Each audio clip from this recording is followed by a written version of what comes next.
And tonight from the Cleveland State University Convocation Center in Cleveland, Ohio, it's NPSL Balls of Fire. Indoor soccer as the Cleveland Crunch takes on the Chicago Power. Good evening, everyone. I'm Greg Mace, and welcome to Indoor Soccer at its best, NPSL Balls of Fire here on ESPN2. Tonight, you're in for a treat as you get to see the defending champions, the Cleveland Crunch. They're looking for their 8th straight win up against the Chicago Power. They've only won 1 game in their first 10. Joining us as always, Art Kramer, NPSL veteran and former All-Star. Art, even though the Chicago Power are 1-9 and it looks like a mismatch on paper, there are a lot of new faces for Chicago. It's a brand new team. Yeah, that's right. Gone are All-Stars, Pato Marhetic, Brett Hall, and Michael Richardson. Boro Susovic, the new head coach from the Milwaukee area, brings with him 9 Milwaukee natives.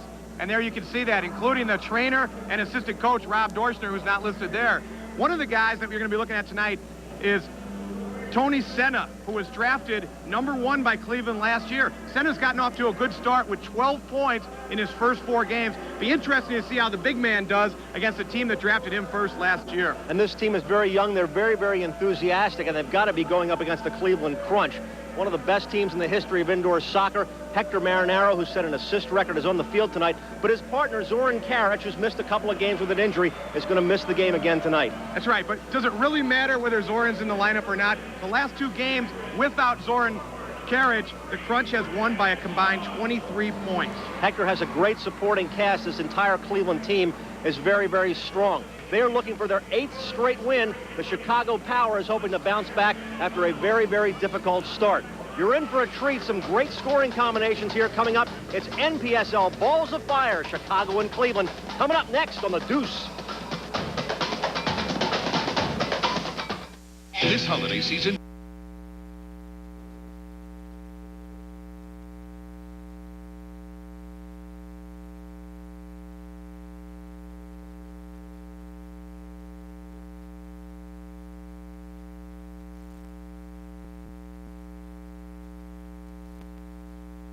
kicks and it's all yours. It's the best place from indoor soccer. Balls of Fire. 1-800-80-KICKS. It's just $14.95. Another nice crowd on hand at the Cleveland State University Convocation Center. Greg Mace together with Art Kramer as we bring you indoor soccer. It's the Cleveland Crunch and the Chicago Power. And we take a look at the Chicago starting lineup. Mark Simpson, who set out last season with a knee injury, played 4 seasons with Chicago. He returns, and you see the rest of the starting lineup for Chicago, includes the veteran. And there is the coach, Boro Susovic, who's been very enthused. He's got to be. He's 1-9. Yeah, well, he's actually 0-6, Greg. The team is 1-9, but Boro still looking for his first victory as a head coach in the NPSL. Cleveland Crunch, of course, going with Otto Orff in goal, Andy Schmetzer at the midfield, Tim Tima, Schweitzer, Tanner, and Hector Marinaro. And Andy Schmetzer moves from the 2nd line to the #1 line in Zoran Karic is absent. And Gary Henley, who's been very, very successful as the Cleveland Crunch coach, looking for his 8th straight win as we get set for NPSL Balls of Fire. Yeah, in fact, if Henley gets a win here tonight, he will move into 7th place on the all-time career win in the NPSL, passing John Dolinsky, who was the former Wave and Dayton Dynamo coach. We play 4 15-minute quarters. Multiple scoring. Head-to-head last season, the teams split. Cleveland is in the home white, Chicago is in the dark uniforms, and Cleveland breaks at midfield. This is Tommy Tanner. From the 3-point arc, tripped up, goes into the corner with it, ridden off the play. Number 8, Tanner in the white uniform. And now Cleveland comes back and regroups. They get it to Marinaro, looking to break inside. Hector is tripped up, but a foul and a whistle, and Hector going to get the free kick. Lucky for Albert Adati, that was the first foul of the game. I think a little bit later in the game, they might have called that one in 2 minutes. Off the restart, Marinaro. We have an injury, and somebody is being looked at along the far boards who got, is that Adati? Yeah, Albert might have injured himself in reaching out to grab Hector on his way down. That's exactly what happened. You see John Sutherland, the Power trainer, out trying to figure out what the extent of the injury is. Watch again. Hector turns, Albert. And then he got caught up a bit, and then possibly his head there caught Hector's knee. And he is a slow, has not gotten to his feet yet, obviously. Albert Adati, one of the veterans of indoor soccer. He is the captain of this team, 36 years old, and still going strong, and he's going to get up. and hobbling Actually, off. Yeah, he caught his toe on the back of Hector's heel right at the start of that play. We played just 29 seconds of a scoreless game here from Cleveland, and as Adati makes his way to the bench, Cleveland will get the free kick off the restart. Yeah, and we mentioned Hector's 7 assists against Wichita the other night. Usually you'll see Zoran Karic, who's not in the lineup, is usually on the ball on these set pieces, but in his absence, Hector will stand on the ball in these free kicks. Well, this is one of their best plays. Smetzer with a shot, and it's deflected. Tima got it back in the corner, off the glass, headed away, and Chicago breaks at midfield. It's Dan Stebbins. Over to John Sapansky. Chicago working around the top of the arc, and it's broken up by Cleveland, and Hector starts to break out at midfield. It's important that Chicago gets behind the ball here early, Greg, and try to stay in this game in the first half. Andy Schmetzer, number 22. Now, if you shoot from outside that three-point arc, that 45-foot arc outside the goal, it's worth 3 points. Otherwise, it's a 2-point goal. When we get into a penalty situation, it's 1. The scoring is much like basketball. Cleveland kicks it into the crowd, and Chicago will get the ball back. No score. We played about 2 minutes here. Less than 2 minutes. And speaking of three-pointers, Greg, Cleveland on the season has 11 three-pointers. The Power, on the other hand, with only 1 three-pointer in their first 10 games. Marinaro gets a little respite on the bench, and he's had quite a start. Hey, speaking of Hector, you know, that's his stats versus Chicago, but he's got 6 three-pointers himself in just 6 games. Chicago controlling. This is Mike Heweiler. Orff has to come out.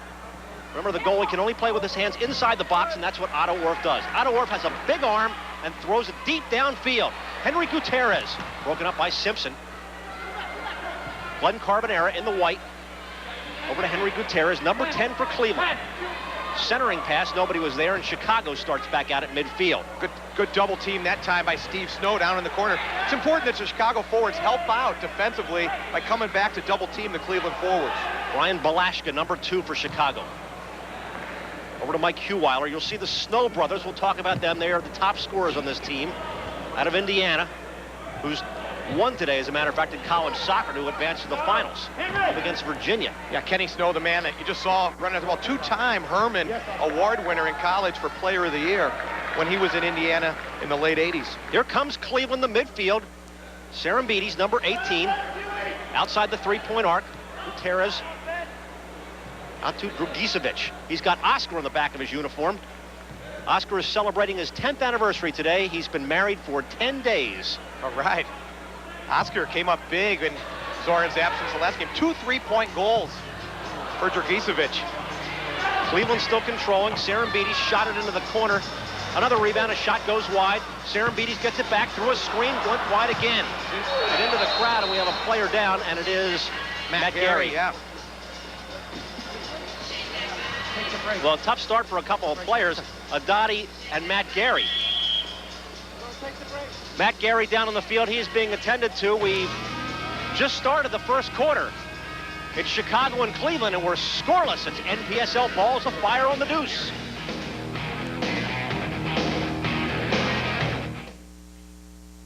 What are you giving yourself for the holidays? 10 extra pounds! A big butt! Whoa, a spare tire with love handles! Here's a gift you should open now. Bally's Health Clubs has the best offer of the year for the holidays. Your last chance of the year to join for $18 down and $18 a month. Plus, we'll even give you a 3-month gift membership for a friend, but only if you join now. A double chin? To find out how you can get a 3-month gift membership, call Bally's Health Club now at 1-800-WORKOUT. Don't wait till it's too late.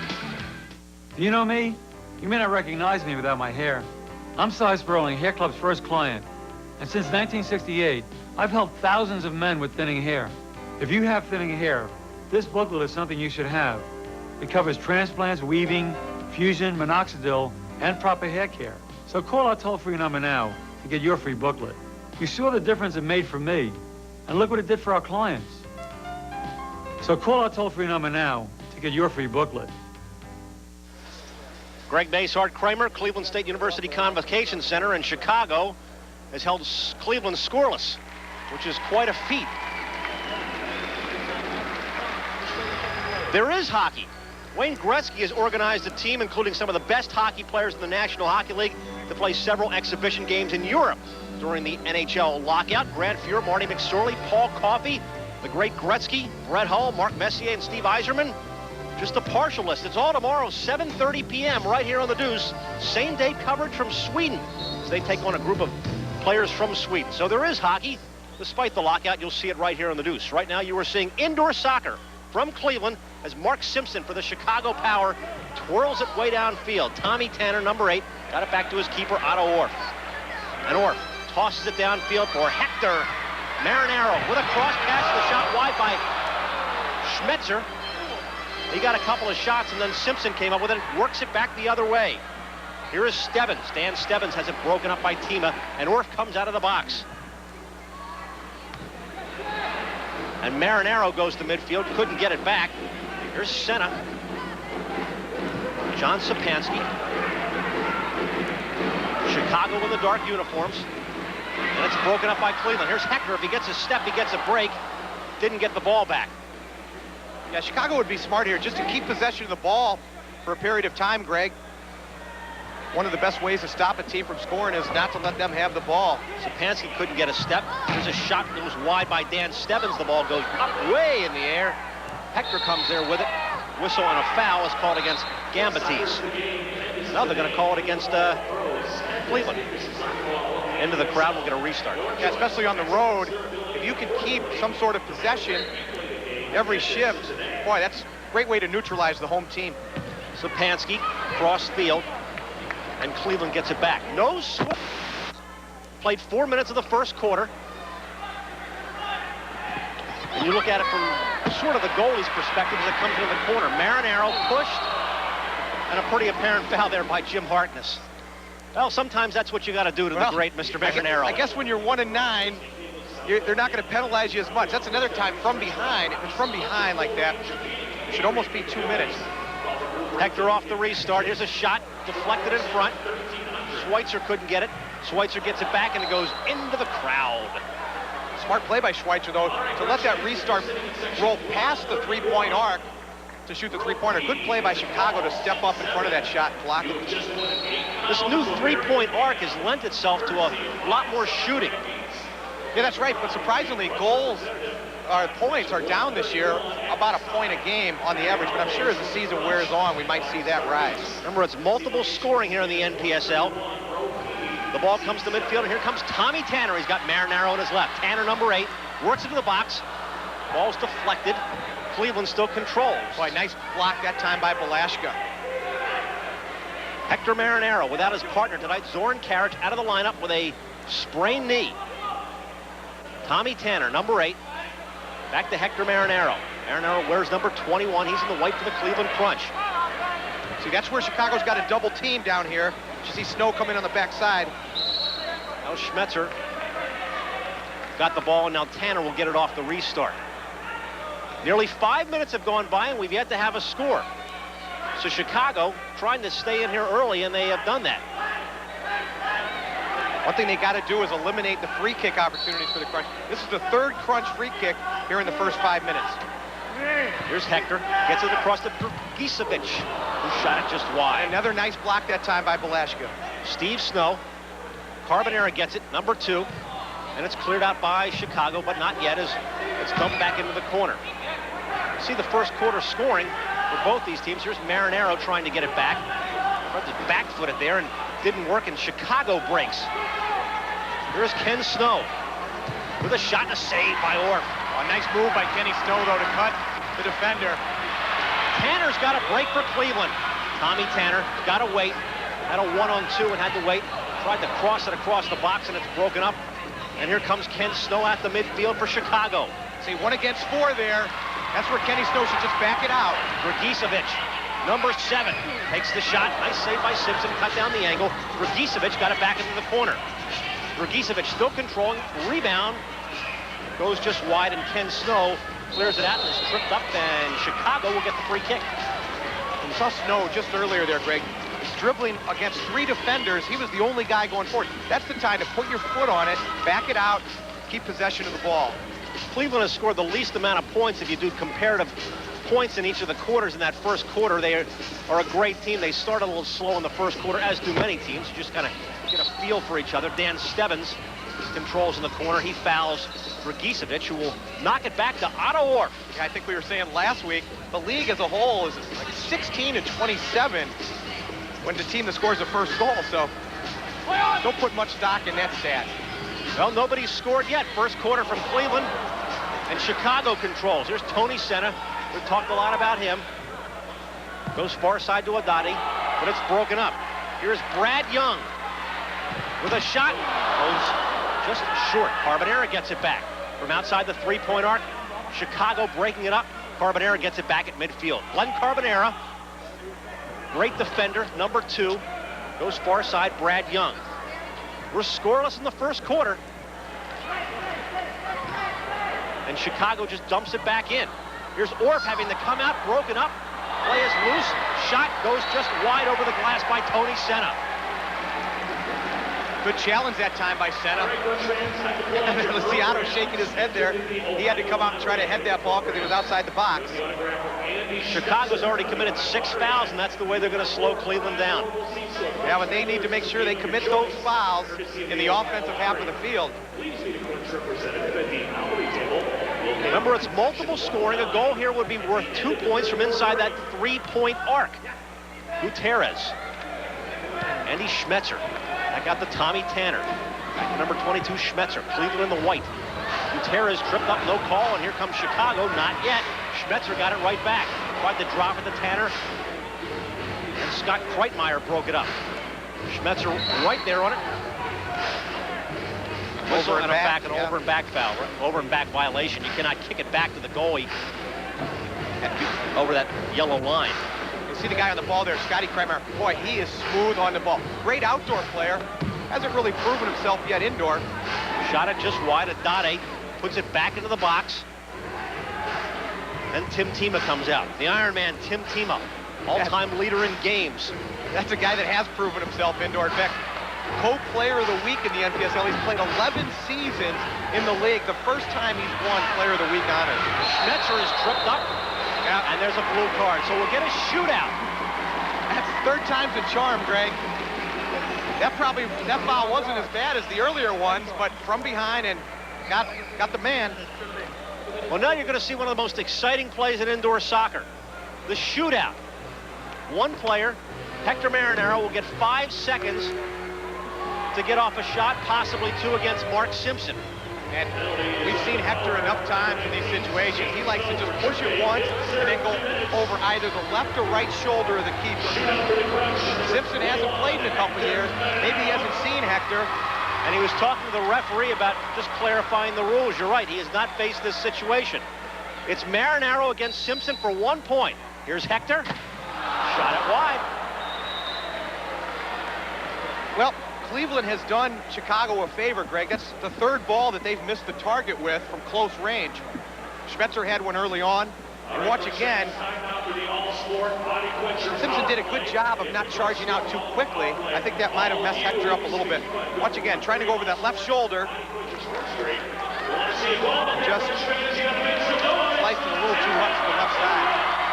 Well, now Cleveland will have a 1-man advantage for the next 2 minutes. A goal here will be worth 1 point.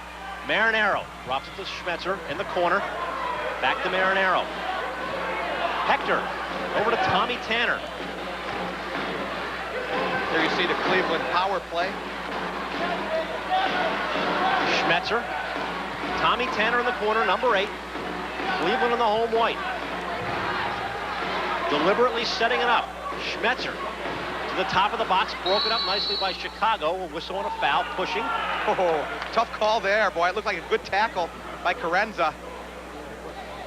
6:38 left here in the first quarter. 1:33 left on the Cleveland power play. Hector looks to set the play up, goes right in front of the shot and goal. Henry Gutierrez. And there's a restart goal for the Crunch. You know, if you're a defender in this situation, Greg, you want to cut off the passing lane. Make him shoot from the outside. That time, the lane's wide open in between the wall and the back player. If you're going to give a goal away, you want him to shoot it from the outside rather than a back post touch-in. And see the lane right there. Been very impressed with Henry Gutierrez. And he gets the first point of this game, and Cleveland has the 1-0 advantage. And here's Gutierrez again at the midfield strike. The Glenn Carbonera is broken up by Snow, Ken Snow. And here comes Chicago. Scott Kreitmeyer into the corner to Steve Snow. Dragicevic broken up and tapped it over to Otto Orff. Good run that time by Kreitmeyer. Just played the ball a little bit too far out in front of Stevie Snow. 1-0. Cleveland's on top. We head toward the 6-minute mark of the first quarter. NPSL Balls of Fire. Glad you're with us tonight here on ESPN2 The Deuce. Got indoor soccer for you all season long here on ESPN2. Glenn Carbonera at the midfield line. In the corner, Serembides with it. Broken up by Kreitmeyer. Got it back to Simpson, and Chicago starts out. Mark Simpson, as we said, hasn't played in quite a while. Had a knee injury. Played a number of seasons with the Chicago Power. And dumps it into the corner. Carbonera has it. And Glenn will start out with it. Cleveland with a 1-0 lead. Carbonera to midfield. To Oscar Dragicevic. Gutierrez. Serembides got it. Then it's cleared back out into the crowd by Chicago, and Cleveland will get the free kick. No. Let him keep playing. Let him keep playing. Well, they've held Chicago to, held Cleveland to 1 point here so far, but clearly Cleveland is dominating the game. Yeah, that's right. And you just saw there Chicago clearing the ball, but out of play, and that restart comes all the way back to where it was cleared from. Chicago needs to be careful. Two things. One, clearing the ball. Make sure you keep it in play. The other, don't commit fouls down in your third of the field. Boro Susevic, we spoke to him earlier this week, was very, very excited about this team. He wants a quick team, a physically fit team, a young, enthusiastic team. I can honestly tell you, I have never heard a coach so enthused about his team. Forget the fact they're 1-9. He was just very, very enthused. Here's Marinaro with a shot. Hit the side of the net. Cleveland only had 4 players on the field for that restart, and that's what Hector was upset about. Saying, where's my 5th option? Well, he's back out now. And here's Orff before it goes over and back, comes out. Of course, the goalie can come out of the box, but he cannot use his hands. He's Young in the corner. Broken up. Here comes Tony Senna. Oh, that's a good Tony ball. Senna. Out to Stebbins with a shot and a goal. Great play by Dan Stebbins from Tony Senna. Yeah, that's a great through ball by Senna, though. And Cleveland got caught ball watching there at midfield. Both defenders trying to close Senna, and that let Stebbins free. And watch Stebbins. A lot of composure here to take his time. Slot it in the lower left corner. We'll take a look. Chicago's got a 2-1 lead on the defending champs. It's Balls of Fire from Cleveland on the Deuce. This holiday season, give the gift that smashes, crashes, and scores. Call 1-800-80-KICKS for the most explosive soccer action of the year. Announcing Balls of Fire, the sensational new home video no soccer fan can afford to miss. Call 1-800-80-KICKS for all the heart-pounding plays, the outrageous antics, and all the thrilling excitement of soccer as you've never seen it before. Only $14.95 plus shipping and handling. All major credit cards accepted. Not available in stores. Give the perfect gift. Give Balls of Fire. Call 1-800-80-KICKS. Call now. Play with the soccer ball of the pros, Candace, the official soccer ball of the National Professional Soccer League. Guaranteed for long-lasting high performance. Hand-stitched for superior quality, uniquely designed. Candace, the soccer ball of the pros. Available at soccer specialty stores everywhere. When soccer is the game, Candace is the name. Candace, the official soccer ball of the National Professional Soccer League. Candace for your team or league. A soccer ball that's one kick ahead of all the others. Greg Mace, Art Kramer, Cleveland, Ohio. NPSL Balls of Fire here on ESPN2, and Chicago with a brand new look up against the defending champs. They've taken a 2-1 lead. Tanner for Cleveland in front. Simpson fell on it. The ball's loose. Stebbins, who just got that goal, clears it back out to center. 2-1-1 to the midfield line. Senna. Ball's over the glass and into the crowd. Yeah, you mentioned Boro really being excited. You know, these are the players that he brought here from Milwaukee. So as a coach, you know what you have. you know what you're dealing with as opposed to getting a whole new team of guys you're not really familiar with. Chicago with a 2-1 lead. Here's Marinaro. Mike Huweiler with him. Tanner got the step. Tanner got another step. Whistle on a foul. Called against Brian Balashka. Brian Balashka, very hard-nosed, aggressive player. Another guy who was just married. A lot of newlyweds here on the field. There's the foul by the newlywed. Hector Marinaro from outside the three-point arc. And there's another block by Balashka. I've got him down for 3 here in the first quarter. He's got the ball, does Brian Balashka. Loose in front, Tanner scores! Talk about finding the right spot. Tommy Tanner found it right there. Right place at the right time. There he is, the forgotten man, Tommy Tanner. Ball comes off the boards, and boy, that ball just had some eyes there.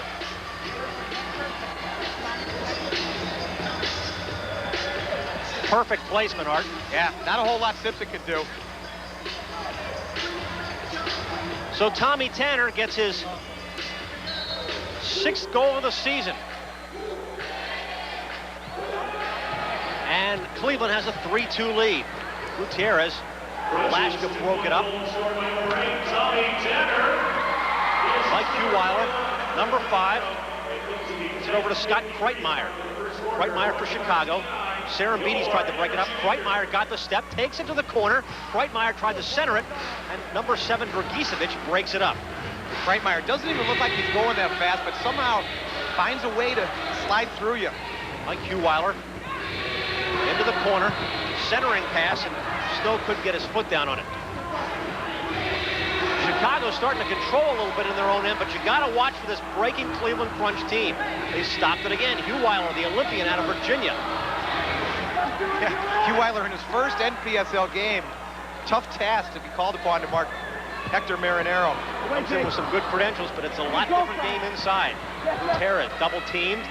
Simpson, just picked it up there and just kind of had to reach outside the box. And that's pretty much the book on this whole Chicago team. A lot of good players that have done well outdoors, haven't had a lot of experience indoors. Snow to Kreitmeyer. Oh, nobody was there. Thomas Lauer, the referee, thought was his teammate. It's exactly what it did. Kreitmeyer again gets the shot. Wide rebound, deflected into the crowd, and it will be Cleveland ball. Cleveland with a 3-2 advantage, 2:41 left here in the first quarter of play. That last crunch goal, Greg. Tanner from assist to Marinaro. Already his 2nd assist here in the first quarter, coming off that 7-assist game. Or what does a team think when they go up against a 1-9 team? You cannot be complacent. It's clearly that you can't just sit back and say, we're much better than these guys. They're going to come right at you. No, I think most of these crunch players have been around long enough, and they know the personnel on the other side. And Chicago's 1-9, but certainly has some decent personnel. We've seen that already because they've kept it close, 3-2, and Chicago gaining just a little bit of momentum back here. Should Chicago knock them off, you know, that's what everybody's first thing they're going to say. Well, they took them lightly. They were looking ahead. As a player, you don't really buy that. Oh, early in the game is Tony Senna. We talked a lot about him. Drills it into the crowd. There's the Iron Man, Tim Tima, all-time leader in games, blocked, penalty minutes, has 36 blocks this year. Played in every season. Great competitor. I want to know who he paid to get that Player of the Week honor, though. A guy breaks a record with 7 assists, and they give it to Tima. He had 6 blocks in a game and a 2-point goal and 2 assists. You have to spread the wealth around a little bit, I think. I think Hector's gotten it so many times in the past. Like we said, Tima, 11 seasons, 3-time Defender of the Year. He's got 4 championship rings, but never has won the Player of the Week honor, so he can add that to his repertoire. Loves to block the ball. 3-2, Cleveland has the lead, under 2 minutes left here in the first quarter, and Chicago off the restart from outside the 3-point arc. In front, broken up. Ball goes into the corner, and Schweitzer gets it out, and here comes Cleveland to midfield. Hector Marinaro. Spinning. Broken up by Senna at midfield, and here's Dan Stebbins, who has the lone Chicago goal. Stebbins, drop pass and a shot and a save by Orff. Gambatee's got the shot off. Orff The release downfield for Marinaro. Adade broke it up. Great play by Albert. He was falling down, Greg. Gambatese goes to the bench. Into the corner, broken up by Tim Tima. Number 17. Cleveland starts back out to midfield. Hector. Marinaro, number 21. Cross pass to Tanner, shot saved, headed away by Hugh-Weiler. And Chicago comes back with less than a minute left. In the corner to center, broken up again, rebound, ball loose in front. Snow couldn't get the shot. When he did, Tima was there to break it up. Hector. Marinaro runs into the Chicago defender and helps him up. Well, it's no question the 13 days off has definitely helped Chicago. I saw him play a couple weeks ago against Milwaukee. Great in the first half and kind of died in the second, but they look much more organized here this evening. And they look fresh. 42 seconds left here in the first quarter and starting to get not just a little momentum. They're getting a lot of momentum. Great here. opportunity here off the restart. Kreitmeyer off the restart. Top of the arc for Hugh-Weiler. Back to Kreitmeyer. Into the corner. Ball loose in front, and Schweitzer broke it up. Headed right back into the box. Tima broke it up. Tommy Tanner. Like Hugh-Weiler. Nice play by Tanner. To Schmetzer. And Haddad says, come back. I'm just going to set it up. 18 seconds left. Chicago wants to get off one more shot. There's Scott Kreitmeyer. Kreitmeyer outside the three-point arc. In front shot to save. Steve Snow with a great shot and a great save by Orr. Oh, and another. There we go with Stevie Snow and Tommy Tanner. Flyweight division. Little pushing, little elbow. Featherweights going at it. Well, Tanner came up a little angry. Boy, 3 great balls by Kreitmeyer here in the first quarter. Well, that's a good start. Cleveland has a 3-2 lead on the Chicago Power, a newly revived Chicago Power. We're coming to you from the Cleveland State University Convocation Center. It's NPSL Balls of Fire. The Crunch lead the Power 3-2.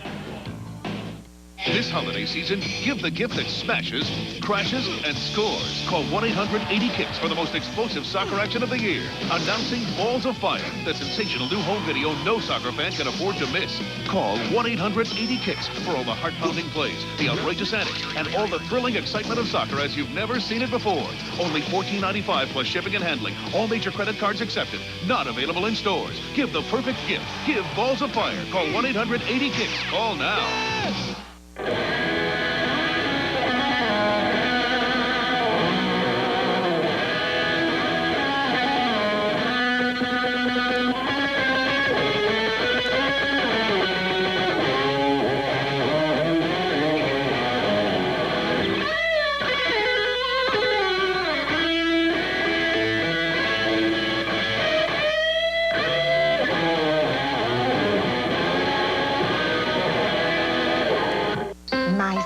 Says I spoil the grandkids, especially at Christmas.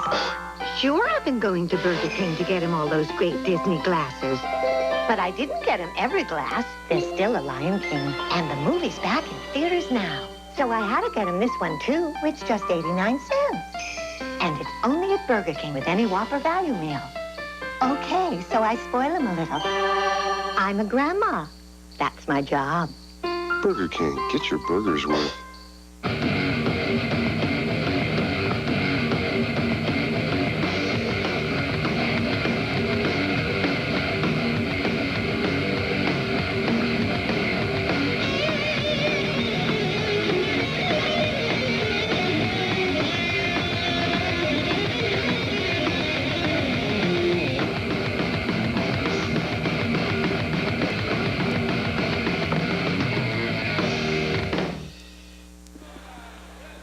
NPSL Balls of Fire here on the Deuce. The Cleveland Crunch have a 3-2 lead over the Chicago Power here at the Cleveland State University Convocation Center. A lot of people think this is what the big boys should have. Division I. There is a Division II championship game, as it should be. North Alabama against Texas A&M Kingsville. Tomorrow, 1 p.m. Eastern, 10 a.m. Pacific, right here on the Deuce. College football tomorrow, right here on ESPN2. The Cleveland Crunch has won 19 of the last 20 games. They've won 7 straight. So we take a look at the first quarter statistics, Art. Yeah, you see the shots on goal, 9 for Cleveland, but look at the blocks. Chicago, Brian Belaska in particular, doing a great job of stepping forward, helping out Mark Simpson. Well, Boro Susovic said he wanted his team to shoot more. He wanted to try to take Hector out of the play, hold him down, which is sometimes impossible. Well, he said he wanted to take Hector and Zoran out of the play. One of those two is not with us, Zoran being sidelined, but certainly if you're Boro Susovic, you have to be thrilled at this point. 3-2, and you saw the scoring, and Cleveland got on the board early. Chicago came back with that break goal, and then Tommy Tanner put him back on front moments later. The crowd is on its feet. This is a participatory game. The crowd gets into it. There's a lot of kids here. Now the players are throwing soccer balls into the stands, and I think almost more than any other sport, the players really relate to the fans in indoor soccer. There's Hector. Hector Marinaro is one of the most popular players in this city. Does a lot of charity work. And somebody in the back row got a Hector Marinaro souvenir. Yeah, and when you average 9 points a game, as Hector does, helps increase your popularity. So we begin quarter number 2. We play 4 15-minute quarters here on the Deuce, ESPN2's NPSL Balls of Fire. And Cleveland in the home white will get the restart. They look to add to their 3-2 advantage.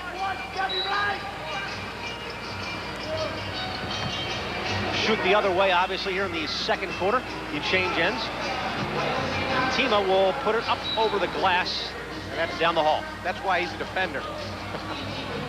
You know, Chicago mentioned Albert Haddadi, hard-nosed defender. That's pretty much typifies all their defenders. Tag Gambaptiste, man, you see right there on the ball, another one. And then they've got 2 guys at home in Chicago injured, Greg Muir and Chuck Codd. Boy, these 2 of the toughest guys in the league there. So Gambaptiste come to center. There's Tima right on the ball again. Tima will play it back to his keeper, Otto Orff. Orff with a toss downfield. Haddadi is there with Hector. A couple of the great veterans. Got it out to Schmetzer. Schmetzer with a shot, and a save by Simpson. Schmetzer got it back on the chest trap, but couldn't control, and then got it to Tanner. Nice ball movement here by Cleveland. Tanner. Yeah, and a great save that time by Simpson, boy. Schmetzer let that one fly. So now from what we like to affectionately call three-point land, Hector will get the shot. Marinaro, number 21, lets it fly. And another save by Simpson. Haddadi with Marinaro in the corner. Albert Haddadi, number 12. Tanner put it back up into the box, and Sapansi controls for Chicago. It's real predictable on those restarts with Cleveland. When you see Hector running at the ball, 9 times out of 10, he's going to shoot. And when he stands on the ball, he's passing 9 times out of 10. He's got a little different role this evening with Karich out of the lineup. And we'll set it up and restart. Chicago will be on the attack. Chicago power 1-9, but they do not look like it. They're playing the defending champs tough. Whole new lineup, as we said. Shot went just wide. Here's Snow. Steve Snow. He's got his brother Ken on the same team. Snow put it right in the box. No foul, and here comes Marinaro. Yeah, that's a tough call to get in the box. Got the Scott Schweitzer. To Tim Tima, back at midfield. Tima number 17 to Tommy Tanner. Tanner got the step, tried to work it through Kreitmeyer. Does. Tanner has it right on the doorstep, loose in front. Marinaro has his shot blocked. And a blue card. Looks like they're going to call it against Belaska. Boy, tough call against Brian Belaska. Looked like he made a real nice block, but then after the play, you see him get hooked up, and that's what he called. Well, it's in the box, and it's a penalty kick. Now, unlike the shootout, this would be worth 2 points. It's like an outdoor soccer penalty kick. The goalkeeper cannot move. Boy, and that's a tough foul to take. See, Chicago players are so new to the game of indoor that they were all standing by the bench. But this is a live ball once it's shot. Should Cleveland score, then the power play's nullified, they'll get the 2 points. But if they miss, then they will be on the power play for the next 2 minutes. So again, it's Marinaro against Simpson. But the chances of Hector missing this are slim and none.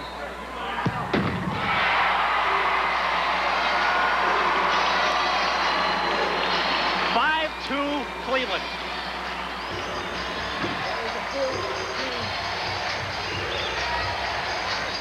That's why he's one of the best. He just doesn't miss those. Watch it again, Art. Yep. Right, he missed the target earlier on a shootout. This time, good try by Simpson. He guessed the right way, but the ball's almost got to hit you. It's such a great guessing game. If you guess right, you look like a genius. If you guess wrong, well, the odds are always against you in that outdoor situation. Soccer, if you guess right, you got a decent chance of stopping it. But indoor, the ball's almost just got to hit you, Greg, for it to stay out. So Cleveland opens up a 5-2 advantage, and Chicago comes back. There's Snow, whistle, and a foul. And Chicago will get the restart. Stevie wanted the advantage that time as he made a nice cut. Ended up missing the target anyway.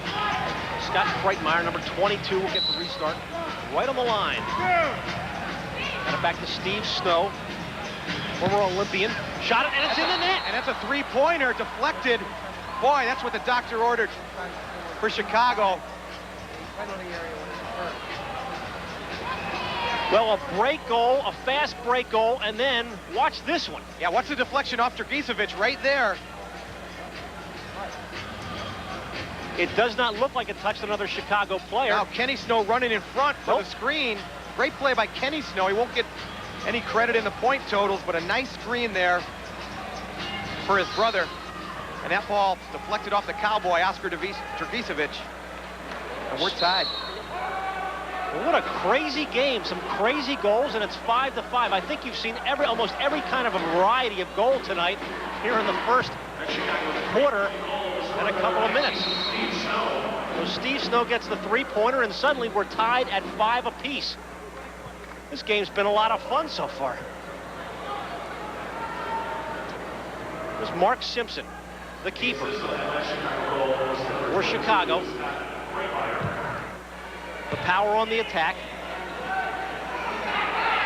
Stebbins lost it, and here comes Gutierrez. Henry Gutierrez, number 10 for Cleveland, tried to get the step on Adate, and Albert broke it up, the veteran, the team captain. Gutierrez is right there with him. Albert still controls. Good play by Albert. Once he got the steal, not to rush forward. Wants to back it out and keep a little possession. Simpson drops into the corner, and a whistle and a pretty apparent foul there. And Cleveland will get the restart. I see Dan Stebbins trying to post up there, be the target man. Just didn't get his body in front of the defender and the ball. Allowed Carbonera to step inside on him. All right, who's going to take it? Orff will finally take it. Send it over back to midfield. And Chicago with some nice defense, and Tony Senna breaks it up. Senna to Sapansky. Carbonera got his foot on it and then got it back off the boards to Otto Orff. You play the boards a lot, obviously, in indoor soccer. There's great strategy and great technique in that as well. Brad Young, Simpson got it, and Chicago controls again. 5-5 is our score. 11:42 left here in the second quarter from Cleveland.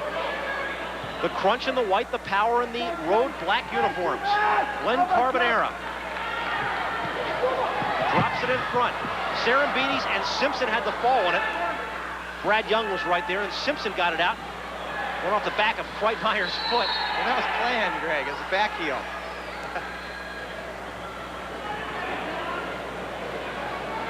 Well, every team in the league is playing tonight. Dayton has a 2-0 lead on Canton. I'm picking the upset there. I'm gonna say Canton's gonna come back and win that.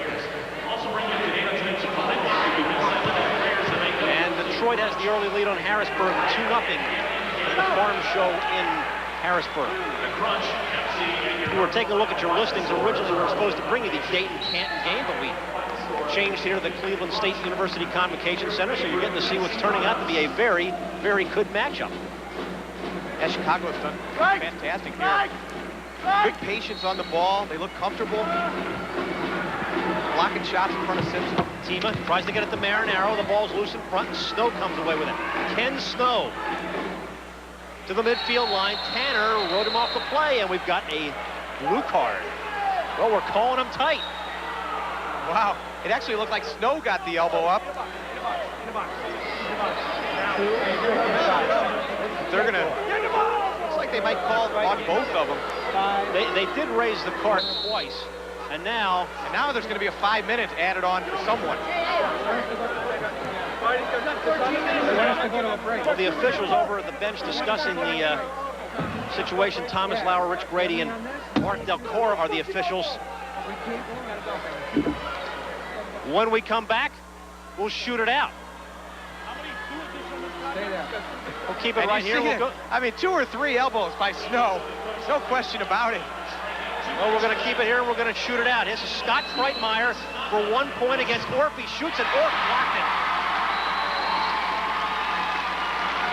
Great one-on-one matchup, and Orff came out and just cut down the angle. Yeah, Scotty was trying to get Otto to lean to his left and then play the ball with the outside of his right foot. And Otto stayed up on his feet, got the right hand out. Well, it's Cleveland and Chicago as we watch the save again. That's why the score is tied at 5. It's balls of fire on the deuce. This free video shows you how Bowflex lets you outperform Nordic Flex and SoloFlex. Call for yours right now. You need to see this free video. Bowflex lets me perform the strength aerobic workout I want in 20 minutes. It's quick, it's easy, and it makes my body feel incredible.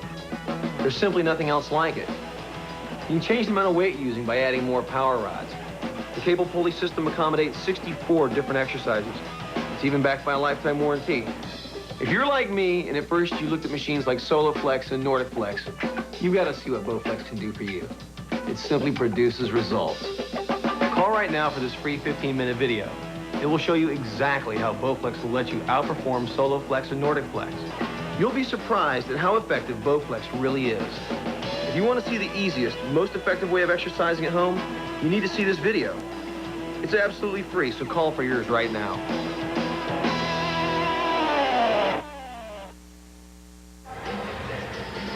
Back at the Cleveland State University Convocation Center, Greg Mace, Art Kramer, it's balls of fire, and we're tied at 5 apiece. The Power 1-9, the Crunch 10-1. The mismatch on paper is turning out to be a pretty good matchup. Well, we want you to be up bright and early Sunday morning. It's Dutch football, or Dutch soccer, as we say here in the States. A couple of the top teams, Vitesse and Willem II. 8:28 a.m. It's live. 5:28 a.m. on the West Coast. Dutch football right here on the Deuce, ESPN2.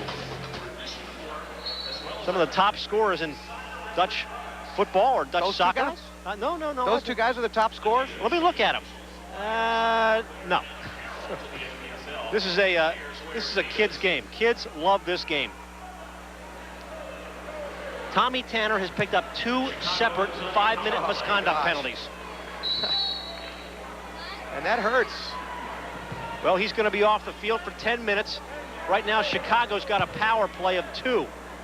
And Chicago on the power play, 1 for 16.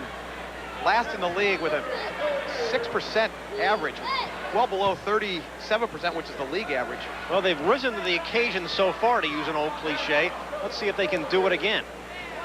10.5 minutes left here in the second quarter, and Chicago has Cleveland tied at 5 apiece. Kreitmeyer's been working the ball, tries to get it back, and Serembidi's broken up and brings it right back to midfield. Tripped up by Mr. Snow.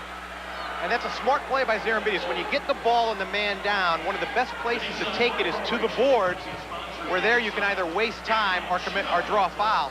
And you saw that he did draw the foul. There's Snow, Ken Snow, looking for his brother. Gets it across to Kreitmeyer, back to Snow. Broken up, Kreitmeyer tried to get his foot up at Carbonera, sent it back to midfield. Mark Simpson, 0, the keeper. To Tony Senna, former #1 draft pick of the Cleveland Crunch, but now he's playing for Chicago. Over to Scott Kreitmeyer. Chicago in the dark. To Senna, shot it wide, loose. Snow got it back, outside the 3-point arc. Back to Senna, in front, loose. Hit the side of the net. Tima broke it up. Nice defense by the crunch, and they break out. Schmetzer to the midfield stripe. Gets the step. Schmetzer shot it wide. Rebound to the corner. Serambini shot it wide. Schmetzer shot it. Went off the back. A rebound and a header and a goal.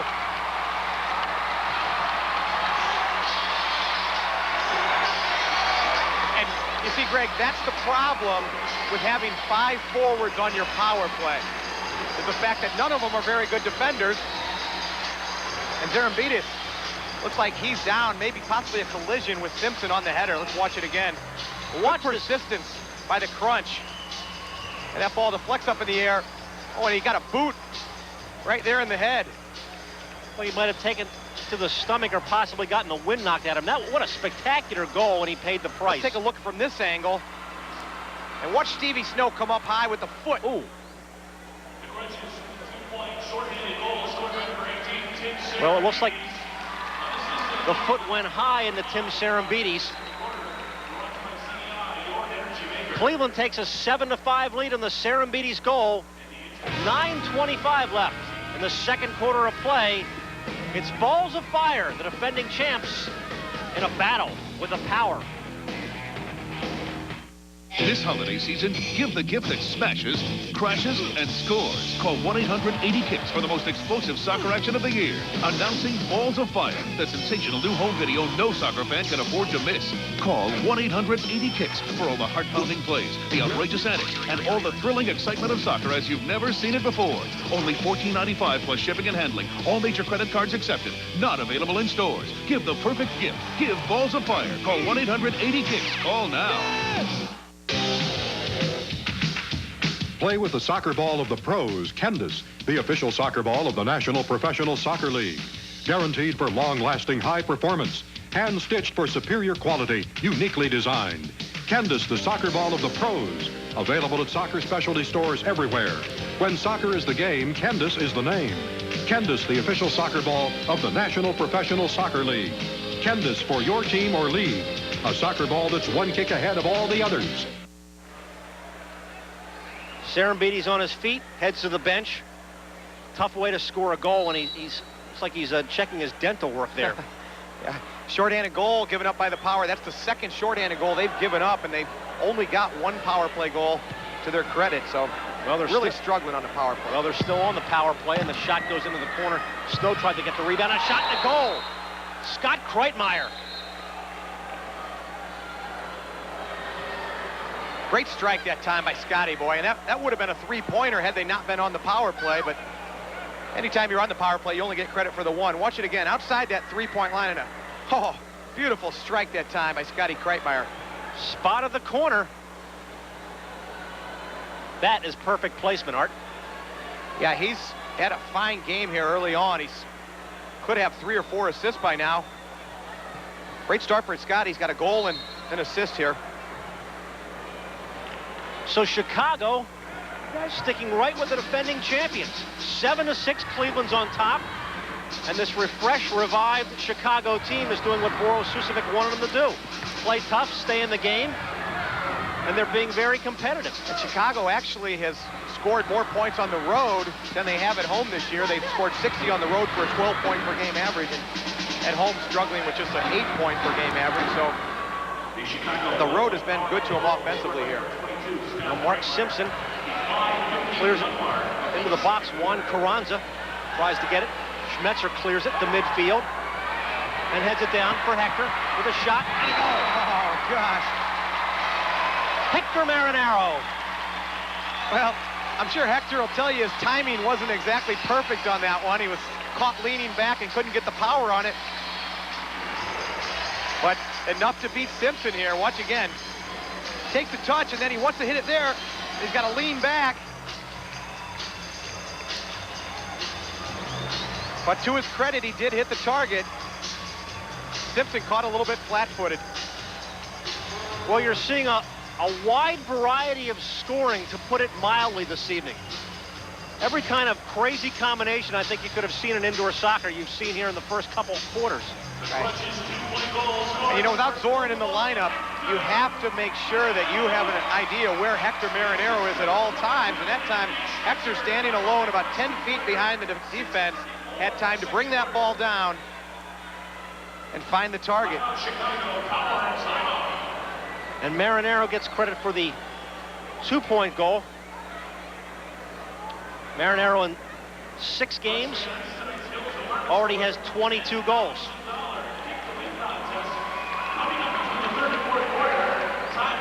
Well, stay with us here on ESPN2. We've got plenty of great programming ahead,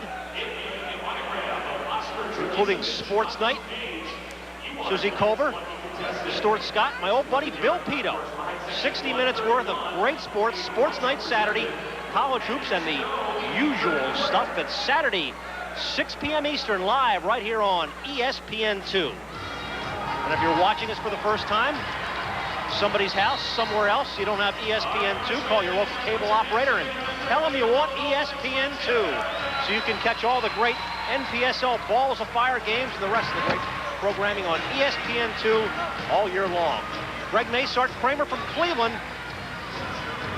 And always a good crowd here at the Convocation Center. They average more than 7,000 a game here in Cleveland, and they always get into it. And this is a big, important final 8 minutes of this half for Chicago. Down 9-6. They want to make sure that they stay in this ball game. At the very least, they don't want to go down by more than 3. Sapansky took the shot. It was deflected. Gambatis over the bench. And Cleveland will get the ball back. 7:59 left, as you said. 9-6. The Crunch have a 3-point lead. Remember, it's multiple scoring, and we've seen it all tonight.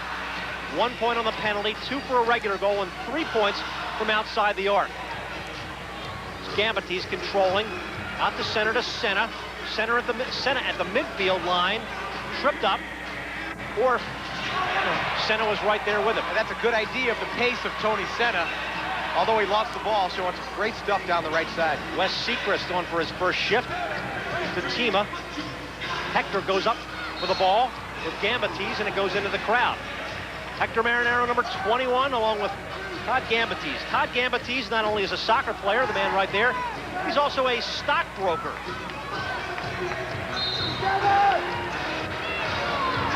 Marinaro with a shot, loose in front, and it just missed. Adati was right there. That's the goalie's nightmare, the worst nightmare. Break shot and a goal. What a ball by Kreitmeyer. The Johnson with Stebbins. To Sapansky, to Stebbins. What a play. Great run by Sapansky to get to the far post, but what a ball by Danny Stebbins with his left foot. Look at this pass. Those are hard to miss, Greg, when you're right there. Beautiful pass by Stebbins. One more time, take a look. And you see Tima's reaction. So Chicago comes right back again. John Sapansky, his first goal. And it's a 2-pointer, and it gets Chicago back to within a point. Dragicevic, number 7 for Cleveland, top of the box. Bader on for his first shift now. Dwan Bader out of North Carolina State. Getting some fresh legs and some new players in this Cleveland lineup. A couple of guys coming off the bench. But Snow now controls. Gutierrez, right place, right time. He's got a 1-on-3. He's got to do it himself, trying to run through Palashka. And here comes Snow at midfield. Carbonera is with him. Steve Snow, number 19. Whistle and another blue card. Oh, and Gutierrez. So Steve Snow draws the foul, and Chicago can now tie it up. Yeah, a little bit after the play. Watch it again. The ball goes away, and then after the play, Snow and Gutierrez are going to get involved. You see Snow kicking at Gutierrez, and then the referee always sees the retaliation, and that's what happened there. Gutierrez tried to stomp on him. So John Sapansky will get the shot on Otto Orff. He just scored his first goal. He's going to try and get his second. I used to play with Johnny in Milwaukee. Sometimes he likes to play it off the boards to himself. And a goal! It's 9-9. See, he was going off the boards, and that ball just went in the first time anyway. Nice shot by Johnny. Played it one time out in front of him, and then hit it low in the corner. Well, his second goal was his first shootout goal. And a great start for Sapansky as he beats Otto Orff. So with 6:42 left here in the second quarter, the Power has tied this game up. It looked like a mismatch on paper. It's turning into a great matchup. Yeah, this would be some type of major league upset if the Power could walk out of here with a victory tonight. Marinaro pulled down, no call. Kreitmeyer comes out with it. Carbonero broke it up, got it back. Adani's on him. Simpson comes up with the ball for Chicago. Good effort that time by Carbonero to slide in, make something out of nothing. Scott Kreitmeyer, number 22. He's coming on strong. He had a goal. We cut it to 7-6. Tony Senna. Senna from outside the three-point arc. Back to Kreitmeyer. Chicago in the dark black uniforms. Cleveland in the home white. The Power control. Scott Kreitmeyer. And Chicago needs to move the ball a little bit quicker here. Taking their time, good patience, but need to move the ball just a bit quicker. Under 6 minutes left. We're tied at 9. Steve Snow. Kreitmeyer, who's the general, calling out directions. To Senna. Shots blocked by Tima off the glass. Carbonero is there for the crunch. But it's loose. Stebbins tried to pick it up. And here comes Cleveland to midfield. Andy Schmetzer. Schmetzer tried to get the step on Senna. Senna broke it up neatly and gets it back out to Steve Snow. Nice defense by Chicago. There's Kreitmeyer in front. Orff trying to get a handle on it, and he finally does. Stebbins was on the doorstep. Orff with a big arm, looks downfield for Marinaro, but tossed it right to his counterpart, Simpson. That shorthanded goal moments before for Cleveland was a wake-up call for the Chicago power play to make sure they get back defensively. You saw some good work by Senna there. Kreitmeyer tries to get the step on Seacrest, headed across. Stebbins couldn't get ahead on it. It's loose. Stebbins again, shot blocked by Orff and cleared out by Seacrest. Chicago is on the attack. Senna deflected. It's in the net. And that's going to be a 2-point goal as that came 3 seconds after the power play had ended. And Dan Stebbins, right on the doorstep, has given Chicago the lead. Great deflection that time by Stebbins. And as I said, just 2 seconds or 3 seconds after the penalty had expired, what a bullet by Senna from way out. Cleveland's going to take a timeout. Chicago is playing some fired-up soccer. As we said, they came in here having lost 7 straight. The Crunch had won 7 straight. And as Boris Susevic takes over this team, so a lot of his enthusiasm is clearly worn off. So there's Dan Stebbins with his second goal of the game. And he's given Chicago an 11-9 lead over the defending champs. But we're going to see these guys again next week. A team that's clearly underrated coming in. We're going to see them play Wichita, Art. Yeah, maybe we inspired them. You know you're on TV, you've got nothing to lose. Great showing so far here by the Power in the first half. And we'll see Wichita and the Chicago Power. It's the Wings of the Power next Friday night at 8 p.m. right here on the Deuce Art and Isle Beach, Chicago. Actually, we'll be in Rockford. That game's going to be in Rockford. A suburb of Chicago. Well, Cleveland is trailing. The Crunch are trailing. We didn't think we'd be saying that this evening, but it's made for a very competitive game. Hector Marinaro, number 21. He is the big gun, one of the great scorers, one of the greatest players in the history of the game. Carriage is on the bench tonight. If you're used to seeing Cleveland with their dynamic duo, Zoran Carriage is out with that sprained knee. And that's the foul that really gets to me. It's the one where the forward has his back to the goal. He's not going anywhere, and you give them a restart. Now Marinaro got it. The Schweitzer deflected up into the crowd. And what that does is just give him a great opportunity to shoot the ball. You saw all Hector's got to do is roll it back. Schweitzer hits the shot. You know, what you had was Hector in the corner with his back to the goal going nowhere. And here's another restart. Schmetzer takes it. The Schweitzer is blocked again. Tima has to come back to midfield and plays it back to Orff and has to come back before they call it over and back over that yellow line. And Cleveland will set up. Scott Schweitzer, two-time All-American at North Carolina State. The Wolfpack connection on the attack. Hector Marinaro got the step off the board, but it's deflected into the crowd, and Cleveland will get the restart. And Alaska just got a piece of Hector's foot there to impede the shot as Hector was looking to turn. Chicago has an 11-9 lead. You see the three guys in the wall. That means there's going to be two guys open. Look for Hector pass that ball. And he did the team and one off the crossbar. Tima's luck has run out.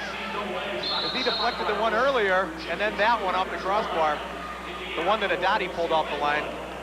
3 minutes, 40 seconds left here in the second quarter. Greg Mace, Art Kramer, it's Balls of Fire on ESPN2 tonight. Chicago and Cleveland. Cleveland in the home white, they are the defending champs, but they are trailing the Chicago Power 11-9.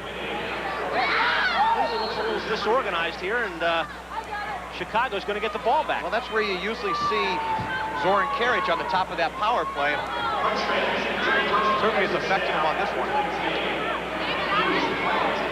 Chicago with a new lineup, and it's paid off. They've made 10 player moves in the last 13 days, and a lot of these guys are seeing their first action for Boro Susovic. Whistle and a foul. Handball on Senna. Ball came up off his thigh. Chicago on a 5-0 run. Boy, they've really taken control here down the stretch in the second quarter. Orff, the goalkeeper, to Scott Schweitzer. The midfield line to Hector Marinaro. Adati plays him. Hector tries to get the step, and it's headed away nicely by Szymanski. And the Power on the attack. John Szymanski. Oh, great ball. To Senna. Tima was on him, and the foul is on Tima. When there's the delay of game on Tima. I was going to say, Tima was good, lucky he didn't get called for that. And now, Tima gave Senna a little nudge as he was going by, and Senna took a nice dive. Certainly wasn't much, but Senna looking to draw the extra minutes. Well, we'll see what the third official has to say, and they will give him another blue card, perhaps. It looks like they might be giving him 5. Watch it again. I mean, you know, what is that, a love tap or? I don't even think it was that. Yeah, you can't call that in that situation. It's just a dive by the player looking to draw the 2. I'm not sure if he has done that. There was the initial delay of game on Tima. Well, it looked like he just sort of held his hand out and tapped him. You're right.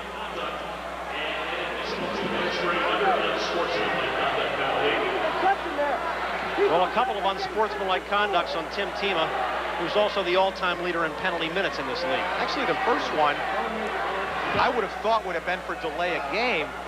They called it unsportsmanlike. Well, Chicago will get the man advantage. They'll play 5-on-4. And it says 2 minutes up on the board, so I don't think they'll play shorthanded for the second 2. And the officials on the far side are clarifying the penalty on Tim Tima, who has that anguished look on his face. Come in. They're already there. 2:56 left. Second quarter. Tima, 305 career penalty minutes. A lot of time in that box. Did you spend a lot of time in the penalty box? No, I let Tima do all that. I was a forward. The defenders would hammer me, and then Tima would be my policeman, so to speak. He's right, folks. I do not remember using penalty box very much. 2:55 left in the second quarter. Chicago, the Power on the power play. Steve Snow, top Olympic player from 1992. It's over to Tony Senna. The combination we've called a lot tonight. Breitmeyer, Steve Snow, Senna. Good patience. You see him working around the top. Somewhere along the line, you have to make a one-touch pass. The header by Snow, deflected, ball loose in front. Snow couldn't get another foot on it, and Cleveland will clear at the midfield.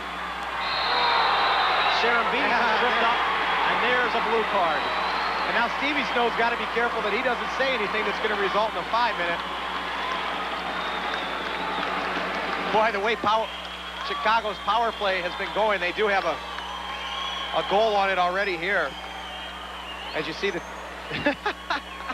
Well, That was a delayed reaction on the trip. Zarambiti said, I think he tripped me. I'm going to take a dive now.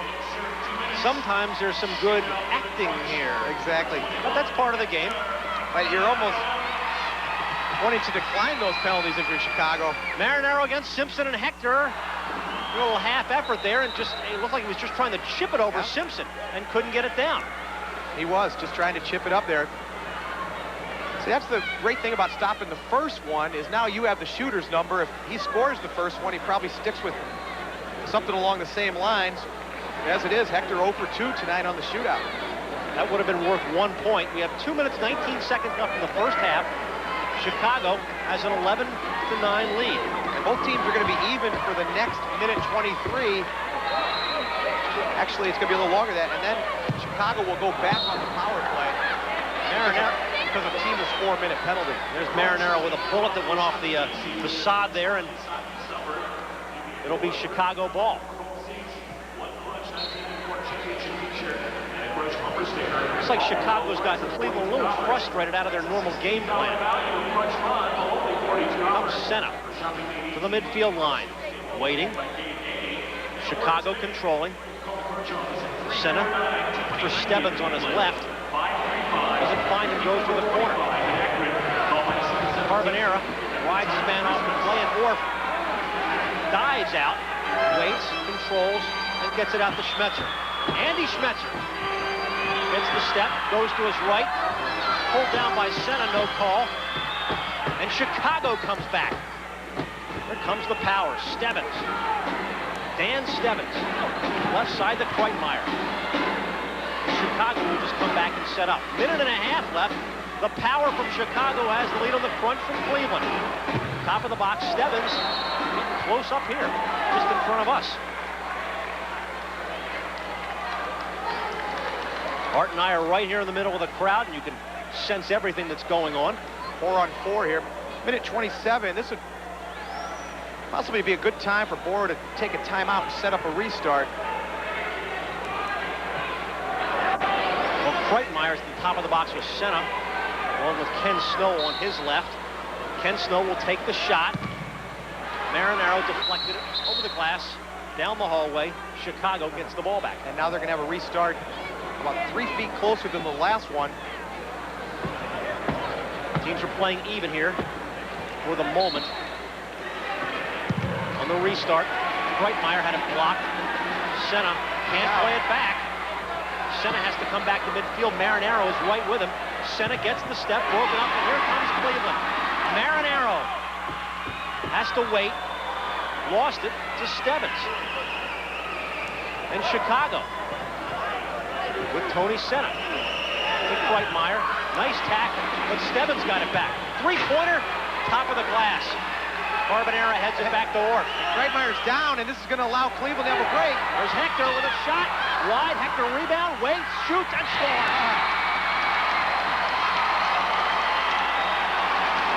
Well, very unfortunate for Chicago because Kreitmeyer was the last man back. And he was down, injured. He's still down on the field. And that allowed Hector to be free at the other end. A great play by Hector to get his toe on that outlet. And then good composure to hold it up right there. Little toe poke. Marinaro's third goal of this game. A lot of players would have shot that ball first time. Pulls it down, lets the keeper commit, and then just toes it in. And there he is, look at him. You like to call him Dancing Lance. Dancing Lance. It bears a strange resemblance to Lance Ito, who is taking a break from the OJ hearings. Flew out to Cleveland and is dancing around with the boys tonight. Is that him? Dancing Lance. Wow. Well, he's part of the... Well, see, when he's on the bench, he's got that hair tucked in the back, and he's got the glasses on. Right. He's got his Cleveland Crunch shirt on.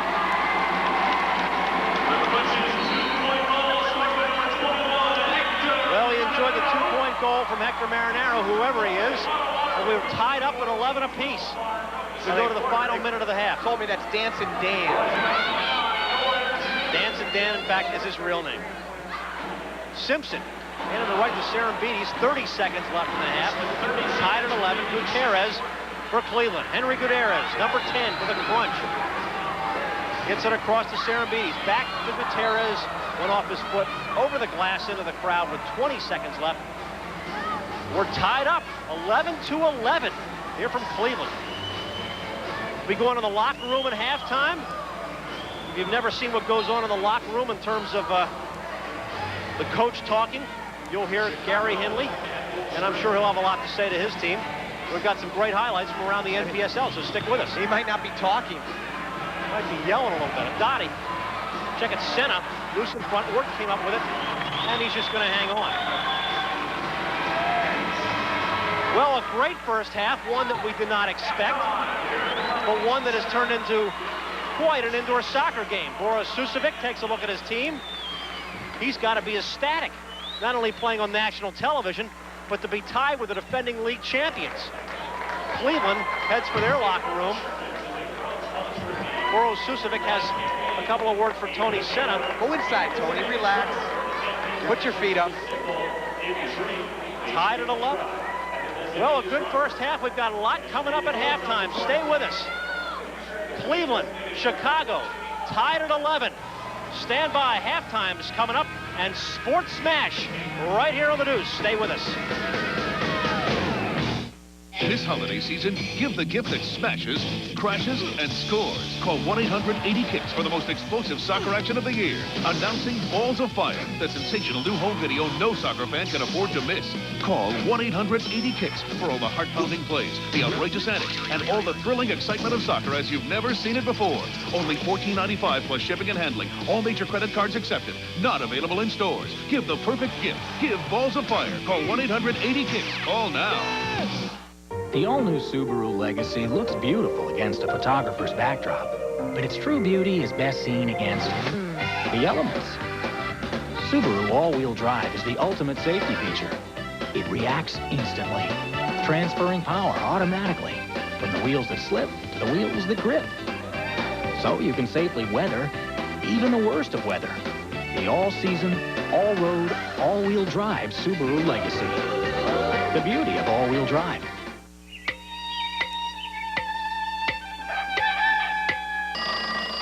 Most things in this world aren't big enough to handle 7 feet 2 inches, 310 pounds. And I ordered the big breakfast. How does that feel? Oh, watch your head, Mr. O'Neill. There is one notable exception. The Big Slam from Pepsi. One ice-cold liter of Pepsi big enough to handle the biggest thirst. Ain't life grand?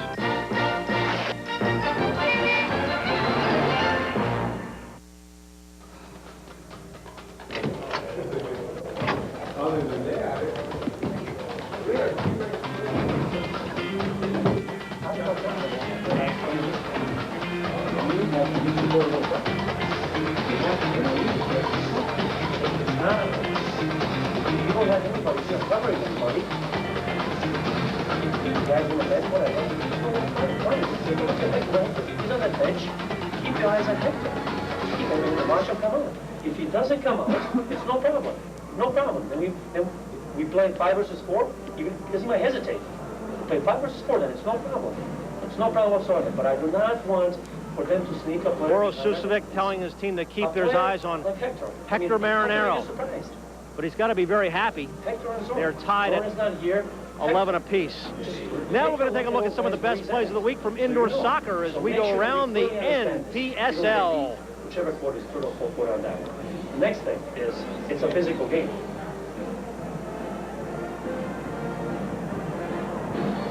For their 6th straight win up against the Detroit Rockers, and the ambush score early. Last week, the Detroit hunt down. Sets up for the shot, he scores! That was just the start. Mark Moser gives St. Louis a 7-0 lead. Well, they set it up for the hard left-footed kick, and he scores! Second quarter now, St. Louis opens it up to an 11-2 advantage. The best of passes, and Hunt will take a long shot. Oh, look at that. And the ambush continue to pour it on. Third quarter. Here's a steal now by Moza. He sends it to Duran. Harrington's down. Duran with a good patience. He'll send it across, and they score. Then it's John Gates in front, and St. Louis goes on to win their 6th straight. They score 53 points in 2 weekend wins. This one 22-6 over Detroit. Now to Harrisburg, where Harry Heater tries to fire up his Harrisburg Heat against Milwaukee. Early in the game, Harrisburg controls. They get the deflection off the Milwaukee player. It's 2-0 Harrisburg. Still in the first quarter, Harrisburg's Bill Betcher. This will give the Heat a 4-0 advantage. But Milwaukee comes roaring back. Don Gremens cranks it up from the top of the arc, and the Milwaukee Wave go on to beat the Harrisburg Heat 14-11. Story in Harrisburg. This is the story in Cleveland. You see Zoran Karic out with an injury, sprained knee. Gary Henley talking to his team. Zoran doesn't seem too worried there. Yeah. Well, we'll see if Gary Henley is. Tied at 11 apiece as we begin the second half. It's a surprise, 11-11.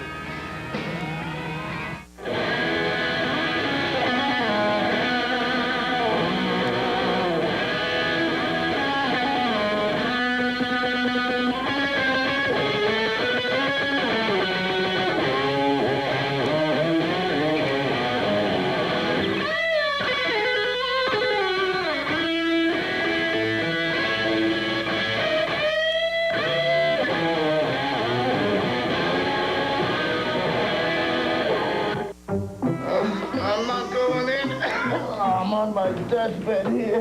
Why not take Dayquil? But my head is pounding. And I can't stop coughing. Take Dayquil. Won't this stuff fix all that? No, that won't do anything for your headache or your cough. Take the Dayquil. From the makers of NyQuil, Vicks Dayquil Liquid Caps, complete non-drowsy cold relief. Don't you hate it when she's right? Vicks Dayquil Liquid Caps, the non-drowsy, stuffy head, congested chest, sore throat, coughing, fever, so you can face your day medicine. Also try new Dayquil sinus formulas. Pros wear Russell Athletic because it's made tough. It has to be. Hey, kid! Hey, you got my lucky jersey. Yeah? I got kind of carried away. Can I have it back? You gotta be kidding. Come here, you little pipsqueak. Get off my back. No! You want athletic wear that can survive anything? Get Russell Athletic. Get tough. Who was that kid? I don't know. Just sign him up. Hey, Remington, shave this. If you can grow it, we can shave it. Remington's created the triple foil, the only shaver with 3 narrow microscreens to cross-cut each whisker 3 times. For hard-to-shave places on hard-to-shave faces. The Remington triple foil. If you can grow it, we can shave it. And for women, a silky smooth shave in or out of the shower, the Remington Wet Dry. Greg Mace together with Art Kramer from Cleveland, Ohio. NPSL balls of fire here on the Deuce. Chicago 11 and Cleveland 11. Art, 2 great franchises here. Chicago's kind of been up and down over the years, both on and off the field. Cleveland's been very solid, but now there's going to be another franchise in the NPSL in Tampa, St. Petersburg. What a great spot for soccer. Boy, hey, almost makes me want to come out of retirement. And the man in charge in Tampa, Kenny Cooper, who was the longtime coach and general manager there with the Baltimore Blast and Baltimore Spirit. And if you know Kenny Cooper's involved with the organization, it's going to be done right in first class. That's a beautiful arena down there. It's the Bayfront Center in St. Petersburg. It sits right on the water. There's a great soccer tradition going back to the days of the Tampa Bay Rowdies in Tampa, and I think it'll be a very successful area. A lot of kids play soccer in Tampa, and who wouldn't want to go down to St. Petersburg to see an indoor soccer game? I'm going there over Easter with my youth team to play in the Clearwater Classic. All right, they'll be starting next year, so we look forward to seeing a lot of that Tampa St. Petersburg franchise here on ESPN2 and throughout the NPSL. All these statistics for the first half, the score is 11-11. We take a look at the stats. Look at Cleveland's shots on goal out shooting Chicago, but the points are even, Art. That's right, and once again, the blocks, you see 9 blocks for Chicago, and Brian Balaschka, once again, has got to at least have 6 or 7 of those 9 blocks. Doing a great job of getting in front of Mark Simpson and helping him out. Well, take a look at the scoring summary. Here in the second quarter, Marinaro, then Snow, then Serembides, and then all of a sudden it was all Chicago. Kreitmeyer, Marinaro came back with a goal, then Sapansky. Sapansky again, then Stebbins and Marinaro, and that's how we get our 11-11 score. And that's where we'll pick it up as we begin the third quarter. It's NPSL Balls of Fire and what's turning out to be a doozy. 11-11 as we begin the third quarter. This free video shows you how Bowflex lets you outperform Nordic Flex and SoloFlex. Call for yours right now. You need to see this free video. You'll see how your workouts with Bowflex can be faster than Nordic Flex and SoloFlex. You'll see why Bowflex's cable pulley system can give you better results, why Bowflex can offer you both aerobic and strength conditioning, and why only Bowflex is backed by a lifetime warranty. If you've been looking at any home fitness equipment, make sure you compare before you buy. Call for your free video. Then you'll see why Bowflex is the machine that's right for you.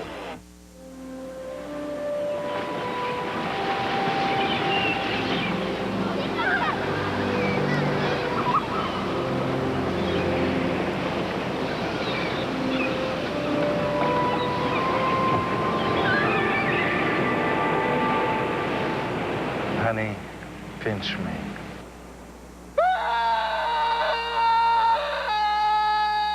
Return to your senses in Florida. Nice crowd on hand in Cleveland. They're watching an 11-11 game. They're Cleveland Crunch, the NPSL defending champions, looking for their 8th straight victory as Chicago looking to break out of a slump, and Gary Hindley's got to get his team moving here. So we begin the second half of play from Cleveland, Ohio. Yeah, he's got to be a little bit concerned, and there's Borisucevic, who's obviously got to be a little ecstatic.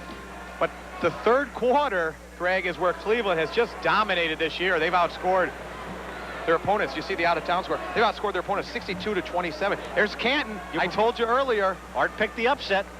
Still a long way to go, though. Buffalo. There's Buffalo with a 12-6 lead on Baltimore. Baltimore, of course, has the NPSL's all-time leading scorer, Franklin McIntosh, just traded from Harrisburg.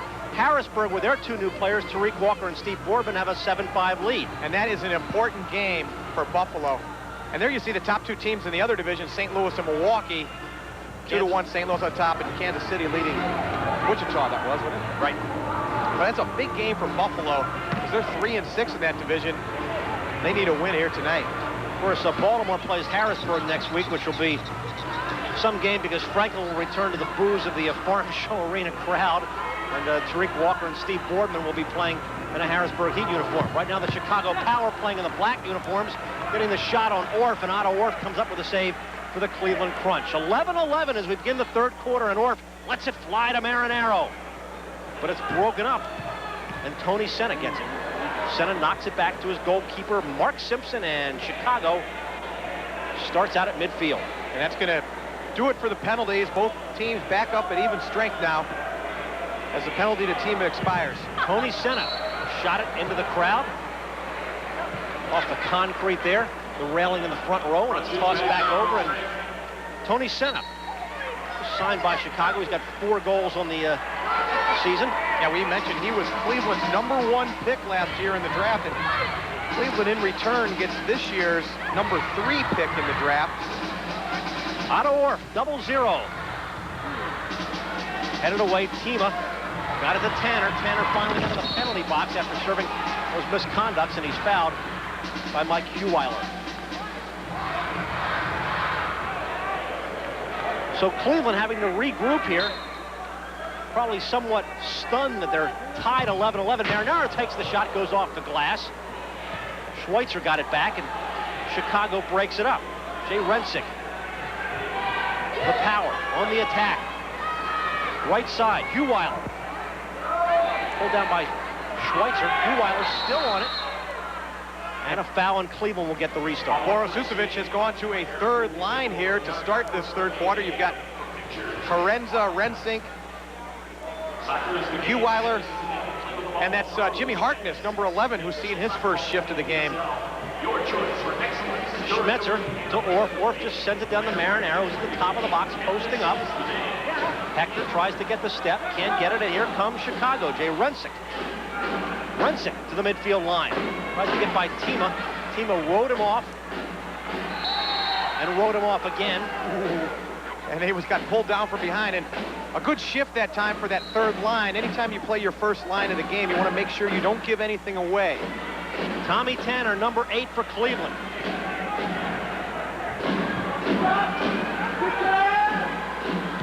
Schweitzer shot. No! And that was deflected. And it's only going to be a two-pointer. They say it hit the offensive player. I think they're saying it hit Marinero. And Hector's arguing he doesn't want the goal. He wants Schweitzer to have that three-pointer. If we could see on the replay who this ball deflects off of, watch Schweitzer crank it and deflected. They say it hit Hector in the back. And Hector's going to get credit for the goal. Let's see. Boy, it didn't look like it hit Hector there. From the first angle it did, and then from that angle it did not. That's a tough call for the referee. That ball, that happened so fast. And there's Hector's reaction. I didn't touch it. I don't want the goal. His third 4-goal game of the season. Crunch's 2-point goal scored by number 21, Hector Marinero. Hector Marinero gets the goal, and Cleveland gets the 13-11 lead. That's funny. I've seen that a few times already this year, Greg, where the ball actually hits the offensive player. Hey, it didn't hit me. It's a three-pointer, not a two. I don't want it. Exactly. Otto Orfordson gets it at the West Secrets, number 4 for Cleveland. To midfield, past the official, outside the three-point arc.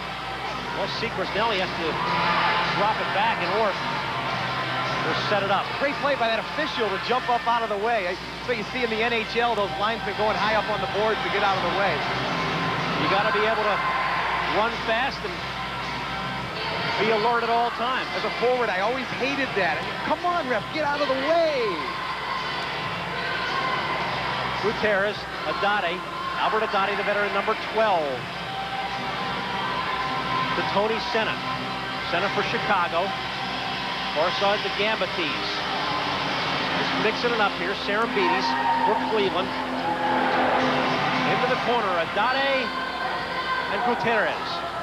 Gutierrez trying to come up with the ball. Adate falls on it, and Simpson, Mark Simpson, the keeper, throws it out. Here comes Chicago to midfield. They're down by 2 points. They've stuck right with the defending champs.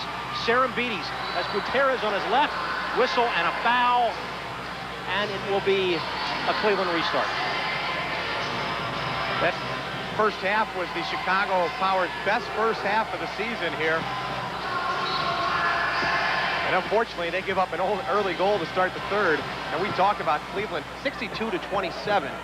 And that is total domination in the third quarter. Tommy Tanner off the boards. Carbonera closes. Carbonera number 2 in the corner. Works it free to Seacrest. Cross to Tanner with a nice chest trap. Adate broke it up. Got it out to Kreitmeyer. Carbonera outside the three-point arc. Now inside it, took the shot, had it deflected. In the midfield line, nice play by Tima. Tim Tima. Wow. Tim Tima. Adate.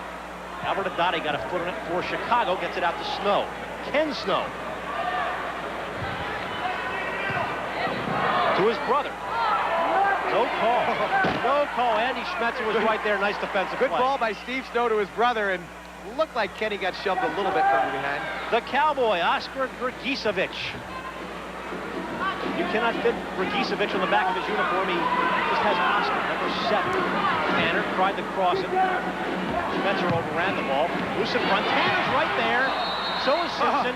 And they're going to call dangerous play on Velazquez. You see him stick his head down in there? Boy, that's taking one for the team. And watch this. Watch him stick his head right in there. That's dangerous.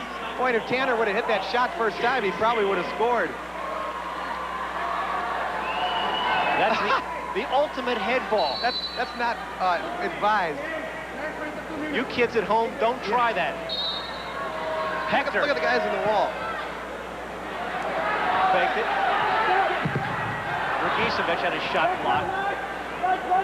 Oscar Dragicevic, number 7. Marinero couldn't get a foot on it. Kreitmeyer comes away. He's right there with Schmetzer. Tanner pulls it down. Nice trap. Tommy Tanner in the corner. Tanner walks in. Simpson's right there, and he's right on Simpson. Good wheels. And a smart play to get in front of the goalie, not let him come out with the counter. No. Schweitzer, number 3 for the Crunch, to Tommy Tanner. Across to Schmetzer. Schmetzer, number 22, who also owns a coffee shop here in Cleveland in his spare time. The Java connection, looking for the shot, tripped up. Cleveland looks a lot sharper here to start this third quarter than they did in the first half. Playing with a bit more urgency, a lot more concentration on the ball. Hector's got 10 points tonight. Tried to get a couple more there. Senna breaks. 3 against 1. Tony Senna. Nice play. Orff plays it off the boards. Good defense. Gary Henley's talked about his defense. His team's known for offense. They played some great defense the last couple games. Yeah, they've only given up, I think, 6 points per game in the last 2. And that's one of the reasons Timo was voted Player of the Week.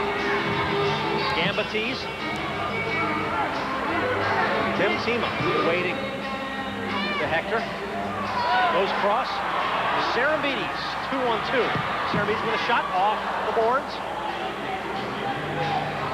Szymanski is right there for Chicago, number 3. John drops it to Senna. Big Tim Timo's right there with him. 13 against 17. Timo Sechrist, Wes Sechrist, number 4. Good strength that time by Senna. Here come the crunch. Henry Gutierrez plays that play very well. Breaks down the side, looking for the pass. Serembides, nice step by Serembides. Waiting. Make something happen. Udrugicevic to Carbonera, and Cleveland just sets it back up. 13-11. Cleveland has a 2-point lead.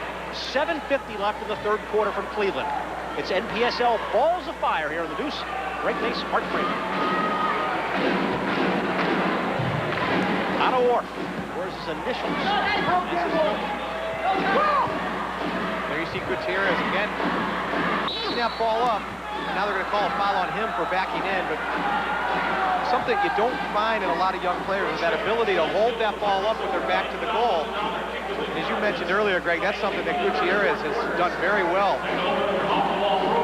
Mark Simpson, the keeper. You see it from Otto Orff's perspective. He's down the other end.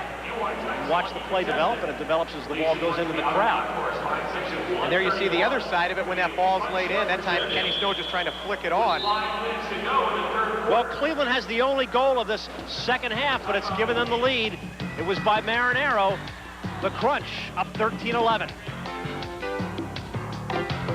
This holiday season, give the gift that smashes, crashes, and scores. Call 1-800-80-KICKS for the most explosive soccer action of the year. Announcing Balls of Fire, the sensational new home video no soccer fan can afford to miss. Call 1-800-80-KICKS for all the heart-pounding plays, the outrageous antics, and all the thrilling excitement of soccer as you've never seen it before. Only $14.95 plus shipping and handling. All major credit cards accepted. Not available in stores. Give the perfect gift. Give Balls of Fire. Call 1-800-80-KICKS. Call now. Play with the soccer ball of the pros, Candace, the official soccer ball of the National Professional Soccer League. Guaranteed for long-lasting high performance. Hand-stitched for superior quality, uniquely designed. Candace, the soccer ball of the pros. Available at soccer specialty stores everywhere. When soccer is the game, Candace is the name. Candace, the official soccer ball of the National Professional Soccer League. Candace for your team or league. A soccer ball that's one kick ahead of all the others. East of the Texas Hill Country in Austin, there's a place that just won't let you go home hungry. It's called Threadgill's. And here you might find yourself behind a great big chicken fried steak, a mountain of red beans and rice, or even a microphone. So if you go, bring your appetite for a good time and your Visa card. Because Threadgill's might let you take the stage, but they won't take American Express. Visa, it's everywhere you want to be. It's indoor soccer, ESPN2's NPSL Balls of Fire. Cleveland with a 2-point lead on Chicago. Indoor soccer tonight, hockey tomorrow. NHL players are playing. Wayne Gretzky's got some of his buddies, some of the best hockey players in the NHL. Fuhrer, McSorley, Coffey, Hull, Messier, Yzerman, Gretzky.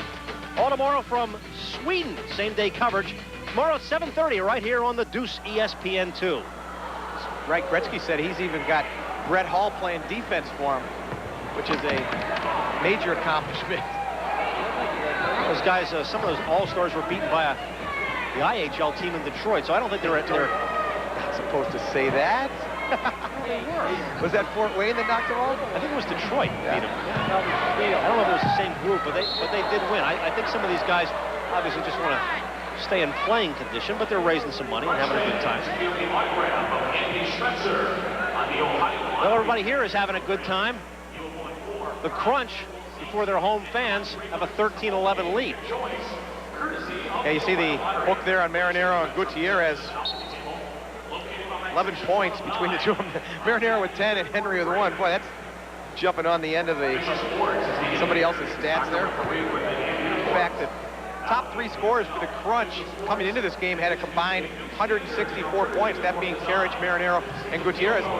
The 25 players that have come through the Chicago system this year have a combined 157. So the 3 top scorers on the Crunch have outscored 25 players from Chicago.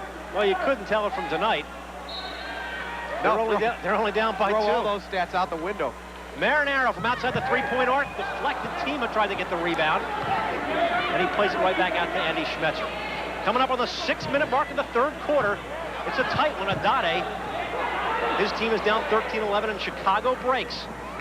Tanner got it back for the Crunch. Now Chicago sets up. This is Dan Stebbins. Got a couple of key goals tonight. He's had one of them. Stebbins gets the step, goes to his left. Whistle. And you saw Stebbins at the top of the D there. If his other 2 forwards take their players away into the corners and create a little bit more space for Danny, he might beat his man there. There's Marinero, tripped up by Adade, and Simpson drives it out to Tima. To Schmetzer in the corner. Marinero, top of the arc, sets it up. 2 against 4. Wise decision that time by Hector to back it out. Cleveland only with a 2-point lead. Albert Adade plays it back to his goalkeeper, Mark Simpson. Chicago can tie it up with a goal. We have 5 minutes left here in the 3rd quarter. Simpson has to backpedal. Cannot use your hands outside that box. Wes Seacrest. Chicago trying to work it back, but here comes Henry Gutierrez. Serembides on his left. Nice defense by Chicago. Yeah, Cleveland a little bit slow to support that top forward because they're trying to operate 1 against 3, 1 against 4 up there. He needs a bit of support from his back players. Well, Balashka just dumped it down into the corner. Now Cleveland starts out again. 4 minutes, 40 seconds left. We've only had 1 goal in this second half. In what has been a surprise, and it's been a nice surprise. Simpson with a fist puts it out. He took out his own player. Chicago has a 2-on-1 if they hurry. Broken up. Carbonera's right there. And here comes Cleveland. Carbonera to midfield. Across to Serembides, number 18. Cleveland in the white. And Orff just gets it right back. Carbonera to Wes Seacrest, number 4.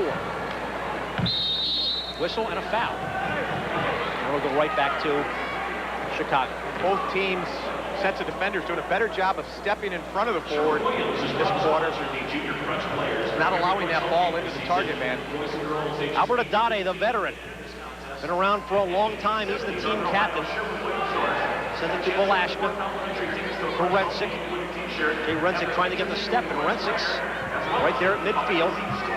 Over to Mike Huwiler. Tanner intercepts. Tripped up by Adade. And Cleveland will get the free kick off the restart. The Crunch up by 2. Saw Tanner just let the ball roll away to allow the players that they want to take the restart, that being Hector, to get on the field. Marinero, that would have been a 3-pointer. It was low, it was blocked. 3.5 minutes left here in the 3rd quarter. Adade, nice play, gets it out to Jay Rensick. Rensick with a power. A 3-pointer off the boards. Chicago controls, top of the box. Gutierrez right there. Over to Sapansky.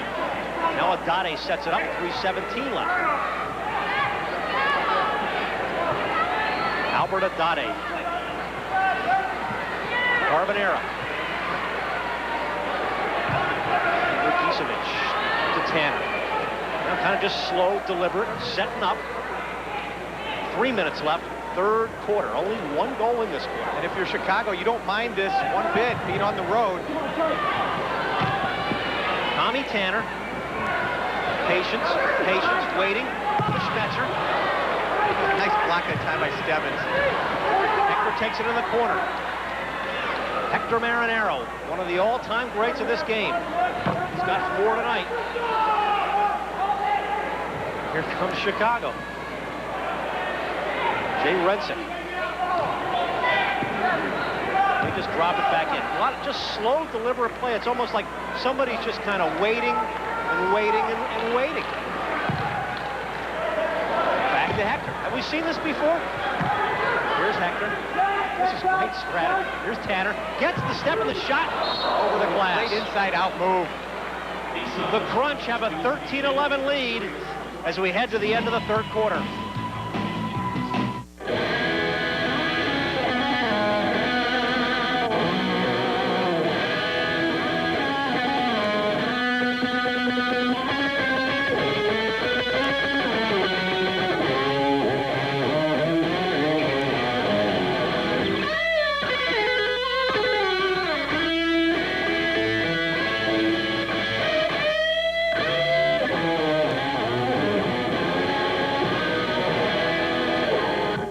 Dumb, a person lacking mental power. Want to hear the most annoying sound in the world?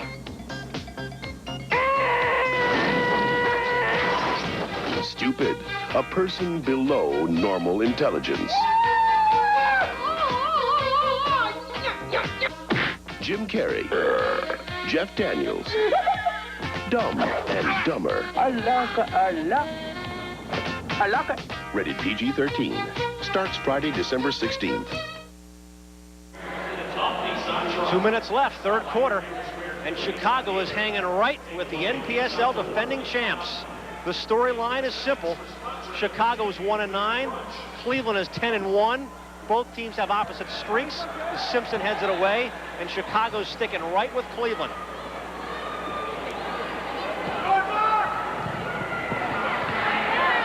Sarambides.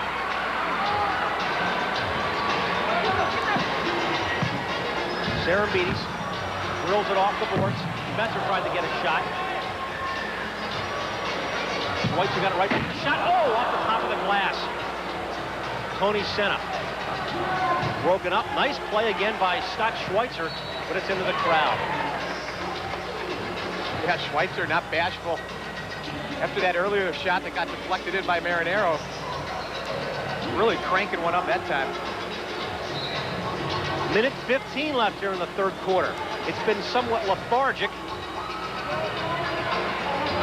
A lot of interesting strategy. They're saving it for the fourth, Greg. Well, this has all the potential to be an incredible fourth quarter. Marinaro. The drop to Sarambides, loose in front, deflected. Nice play by Chicago's defense. Good run that time. That ball just a little bit behind Sarambides. Three-pointer by Schweitzer, deflected. Sarambides, nice tackle, whistle. Give it to the power. And good thing Sarambides didn't kick that ball away, or he would have been in the box for delay a game. Looked like he wanted to and thought better of it. Brian Balashka. A hard-nosed defender, but loses the ball to Schweitzer. A break for Marinaro, gets the step. Carbonera. Simpson played it nicely off the boards with 36 seconds left here in the third quarter. Ken Snow. Marinaro's right with him. Snow into the corner. To Harkness. Harkness ridden off the play. Cleveland will get it back with 24 left in the third. 24 seconds remaining. 13-11. Cleveland's on top. Remember, the goals right now would be worth 2 points. We're not on a power play. It's multiple scoring. It lends itself to comebacks. It's a close game, though. Here's Seacrest and Henry Gutierrez. 12 seconds left, third quarter. Just played it right back to Tima.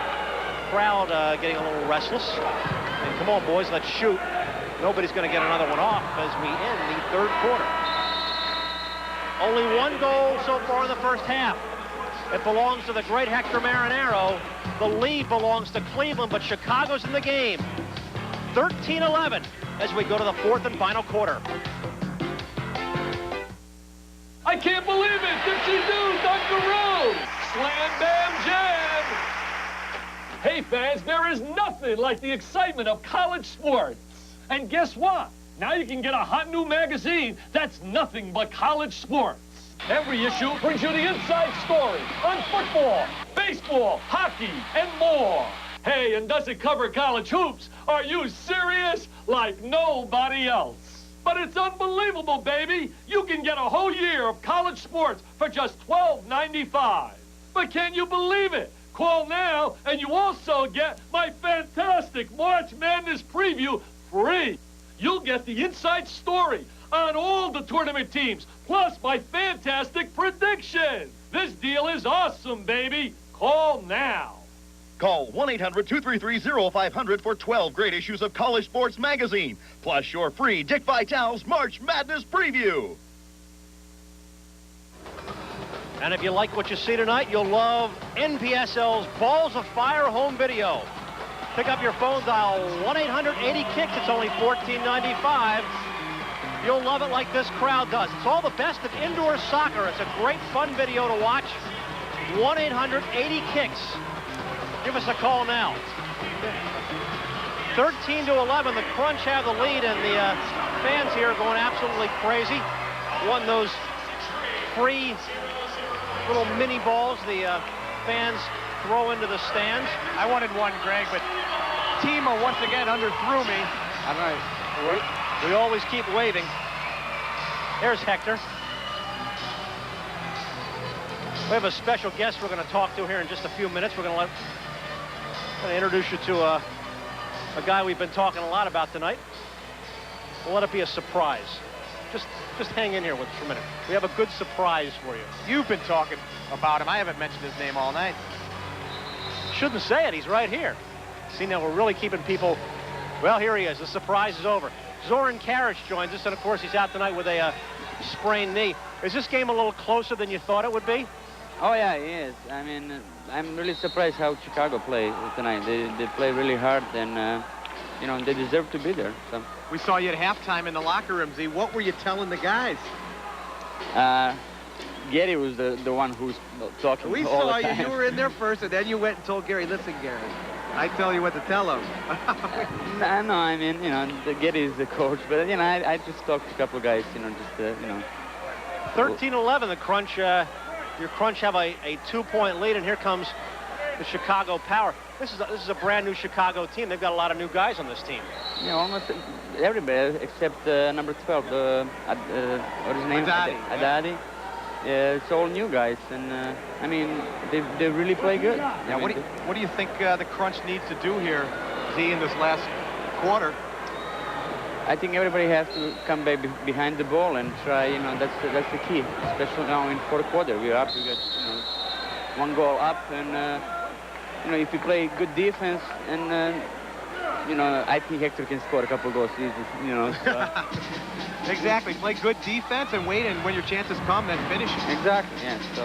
Zoran, we'll ask you one final question. Let you go. How's your knee? You think you're gonna be able to play next game? No. We play Sunday against Dayton home. I'm not gonna be ready, but hopefully next week we get two big games against St. Louis and Kansas City. So hopefully I'm gonna be ready for those games. Well, thanks for coming up. It was a real treat, and we hope you get back on the field real soon. We'll let you kind of sweat it out here with your guys. Thanks. Appreciate it. Zoran Karic joining us here. And his team is up 13-11.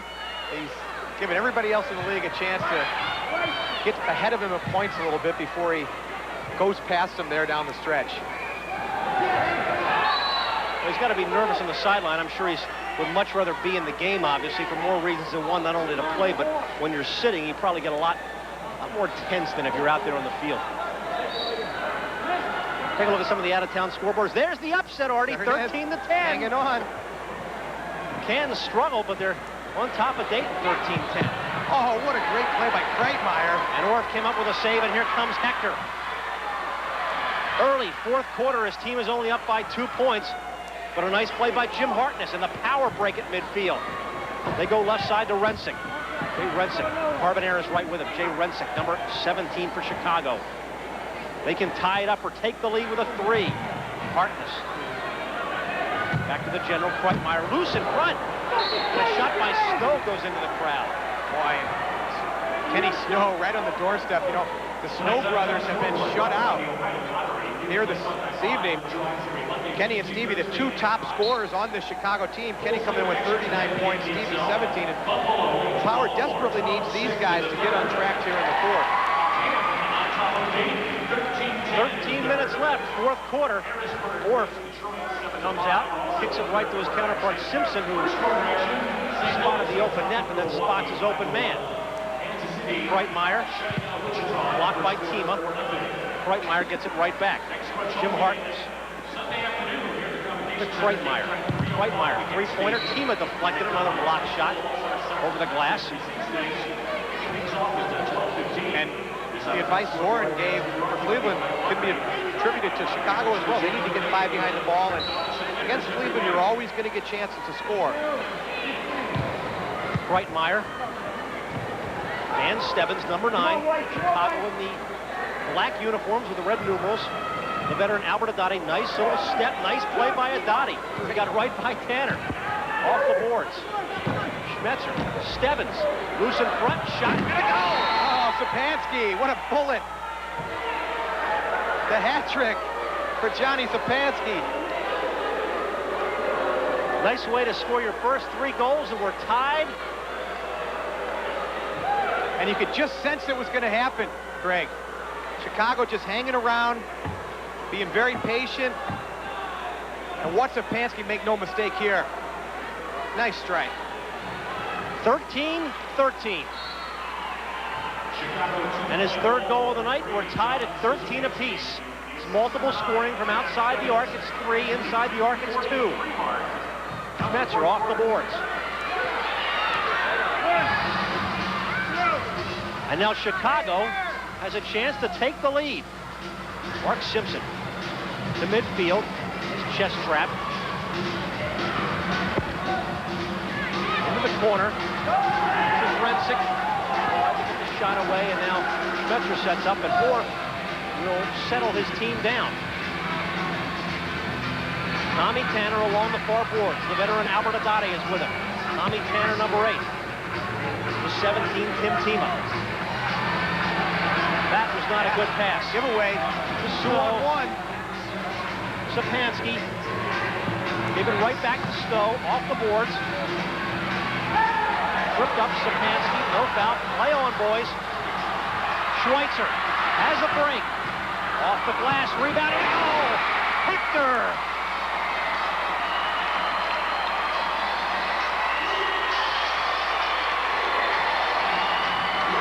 Boy, can that guy strike a ball, Greg. Schweitzer actually had made a bad first touch and pushed himself wide, and he cranked one, a bad first touch, and then he hits it off the boards. Watch this side volley.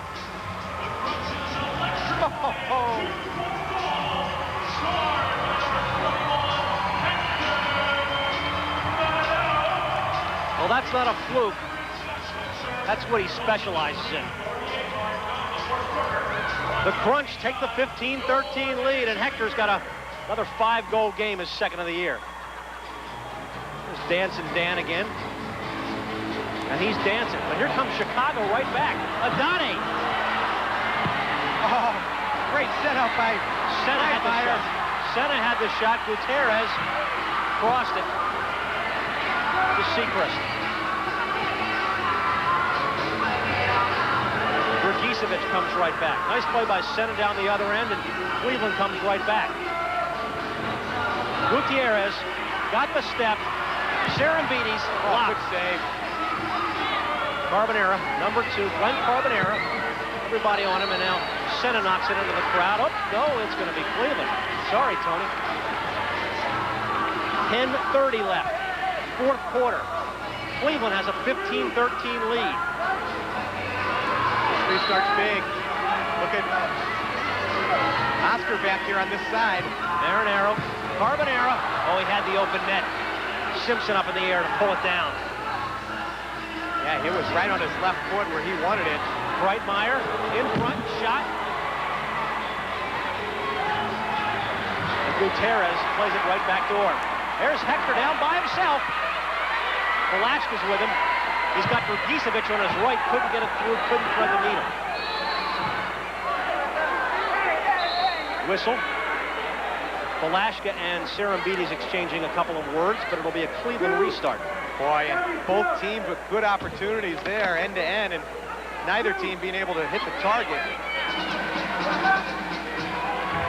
Cleveland 15, Chicago 13. And Hector Marinaro looking for another goal. Crossed in front, Tima is right there. Schmetzer still is, number 22 in front. Marinaro loose in the box. Tima. And it comes right back to midfield. That's Schweitzer. Into the corner now. Jim Hartness. Marinaro's right with him. Tanner double teams the ball, but Hartness came away with it. Hartness to midfield. Jim Hartness. Nice block by Scott Schweitzer. Adade. Back over to Kreitmeyer. Adade. Nice play back to center, and now Chicago on the attack with 9.5 left. And Oro doing a smart thing here and to get some fresh legs on here in the fourth quarter with Hartness and Renson. Tima. Complaining, but I think he did have a hand on Dan Stebbins. So Chicago will get the free kick. And inside the three-point arc. Sapansky had a great night. Wolf protecting the short side. Comes out, looking for a cutter. Here's the cross to Adade from three-point land. Oh, hit the post. Sapansky put it into the crowd. Chicago's getting the shots and the opportunities. Cleveland has a 15-13 lead, but Chicago's putting a lot of pressure on the Crunch. 9:14 left, fourth quarter. This holiday season, give the gift that smashes, crashes, and scores. Call 1-800-80-KICKS for the most explosive soccer action of the year. Announcing Balls of Fire, the sensational new home video no soccer fan can afford to miss. Call 1-800-80-KICKS for all the heart-pounding plays, the outrageous antics, and all the thrilling excitement of soccer as you've never seen it before. Only $14.95 plus shipping and handling. All major credit cards accepted. Not available in stores. Give the perfect gift. Give Balls of Fire. Call 1-800-80-KICKS. Call now. Only those with superhuman ability may enter my court.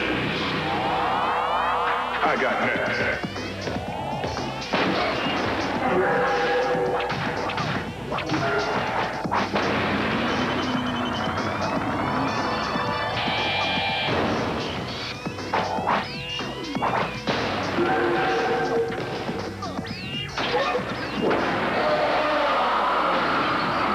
Dare to continue?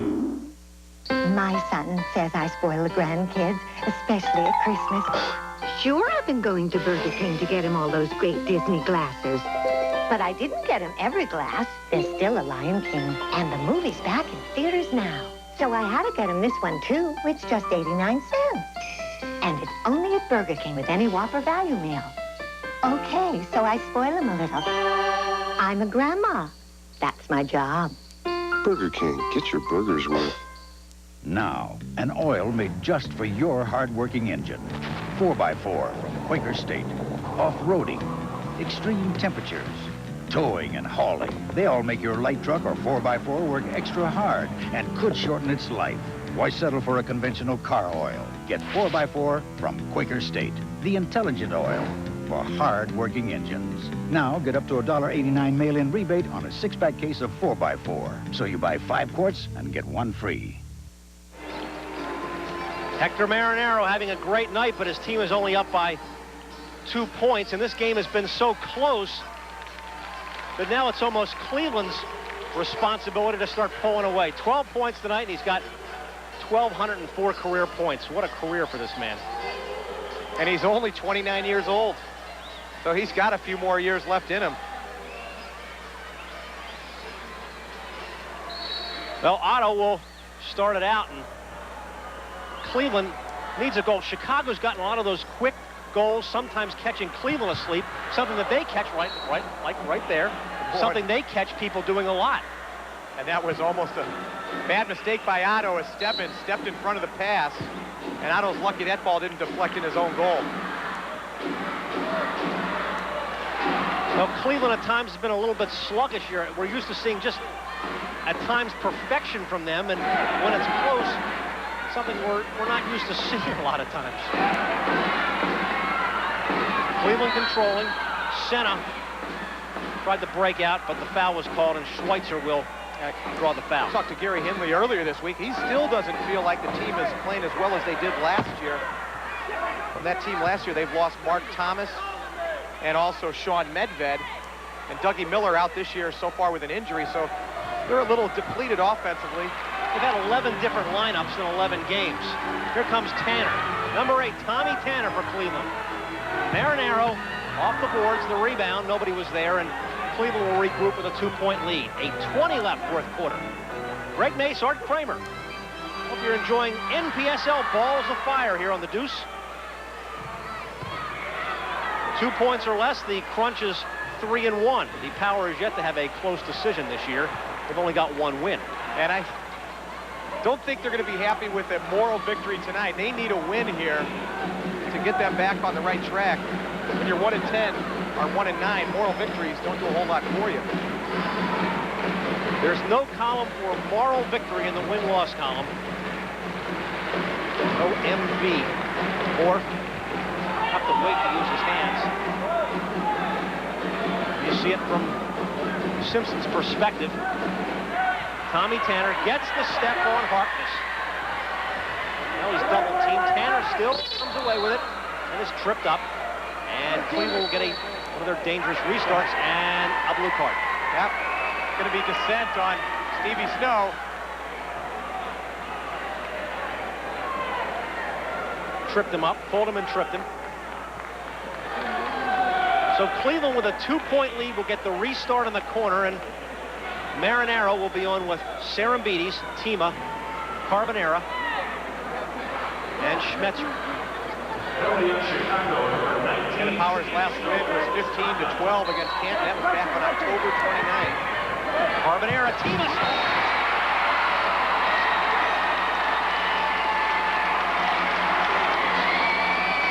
Well, Tima had been knocking on the door all night long on those restarts, and he finally gets one to go for him. Watch Hector just chip that ball, and Tima alone at the back post.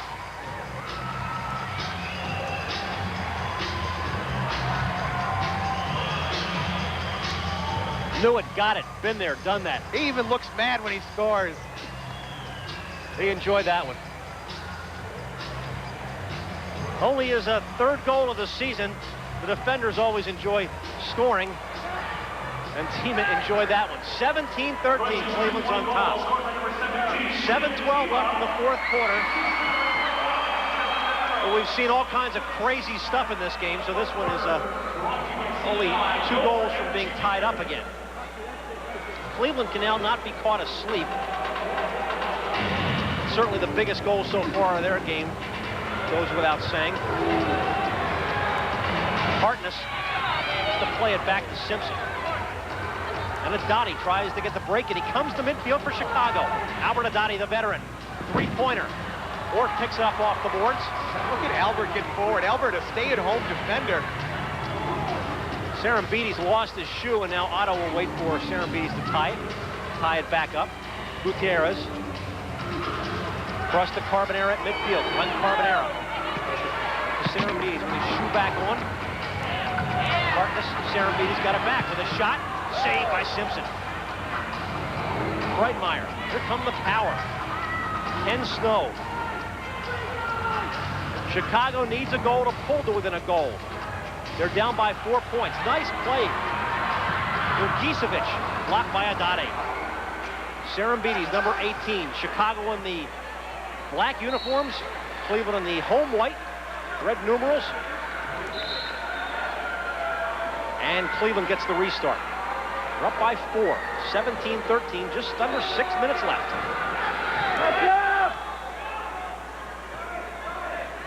Cleveland settling. They're sort of content now just to sort of play it back, wait for a good shot. They've got a 4-point lead.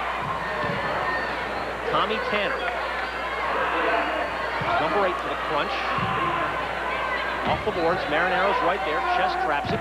Off the boards again, and they're in front. Pretty play, almost. And they call this game a human pinball, and you saw it right there. Adate heads it away from Marinaro. Schmetzer, Andy Schmetzer, number 22 for Cleveland. Always hated that term, human pinball. Seems to take the skill that's being displayed out there away. No, pinball can be fun. There's some skill to pinball. Not Schweitzer. Almost. Kima. A nice trap. Tried to put it back in the box. Couldn't get a flipper on it. Couldn't get a flipper on it is right. No tilt, please. Sapansky's had a big game. He wants a goal here. 4 minutes, 43 seconds left. We count it down here in the fourth quarter. Chicago's got to get a quick goal to get some momentum. Looked like a handball by Senna. Now they say play on, no advantage. Schmetzer to Marinaro. Drops it for Tanner. Walks in, shoots. Oh, great run by Tanner. Breitmeyer out to Senna. Chicago trying to break out. Tanner was all over Senna, and Chicago will get the restart. And did you see when Senna grabbed the jersey just earlier? That's a great time for the referee to pull the card, but let him play the advantage until the play stopped. Had the guy gone down, I think he would have pulled the card for the 2 minutes. Tommy Tanner played it off the board. Simpson had to come out, couldn't use his hands. Schmetzer to Tanner. Back to Tanner. Rensick is on him. 3:52 left.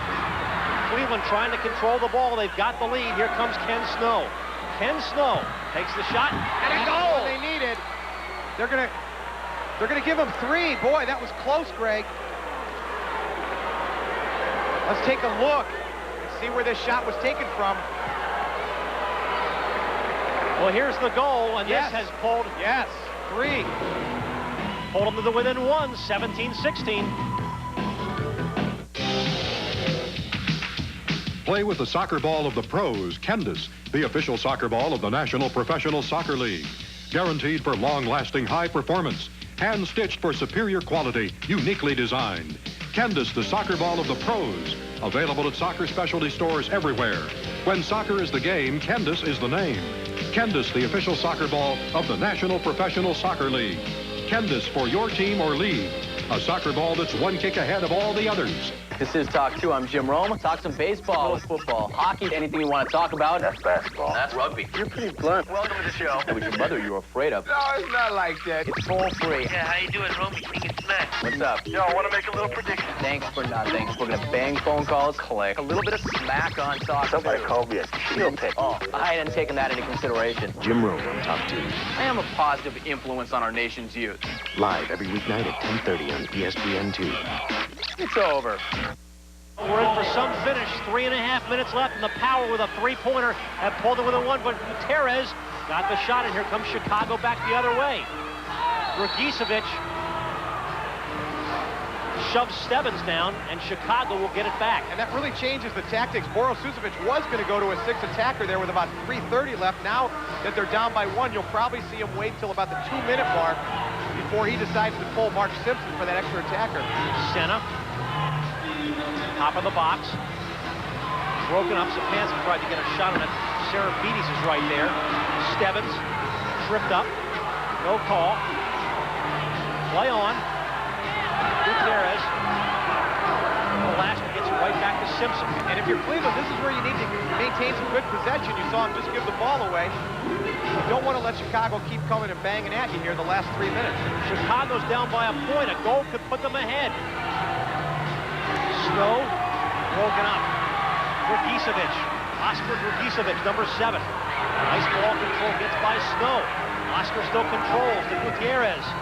Simpson pulls it off the boards. 2.5 left. Chicago down by a point. That might have been a good time to take a timeout. 2:25 now. I think you might see it here. Remember, they can pull the goalie, pull on a 6th attacker, a man who can use his hands, but is also very skilled offensively. Or they can change on the fly. The Power with the ball, and Snow to Adate. 2 minutes left. Chicago down by 1. And here's Carbonera a restart, and certainly you want to get the goalie off now and set up a 6 against 4. Well, there it is. There's the timeout. Well, it's a finish we're enjoying. It's a finish, honestly, we didn't expect, but it's been a very competitive game. And Chicago has proven they've got a brand new team on this field. Cleveland has a 17-16 lead, under 2 minutes left in regulation.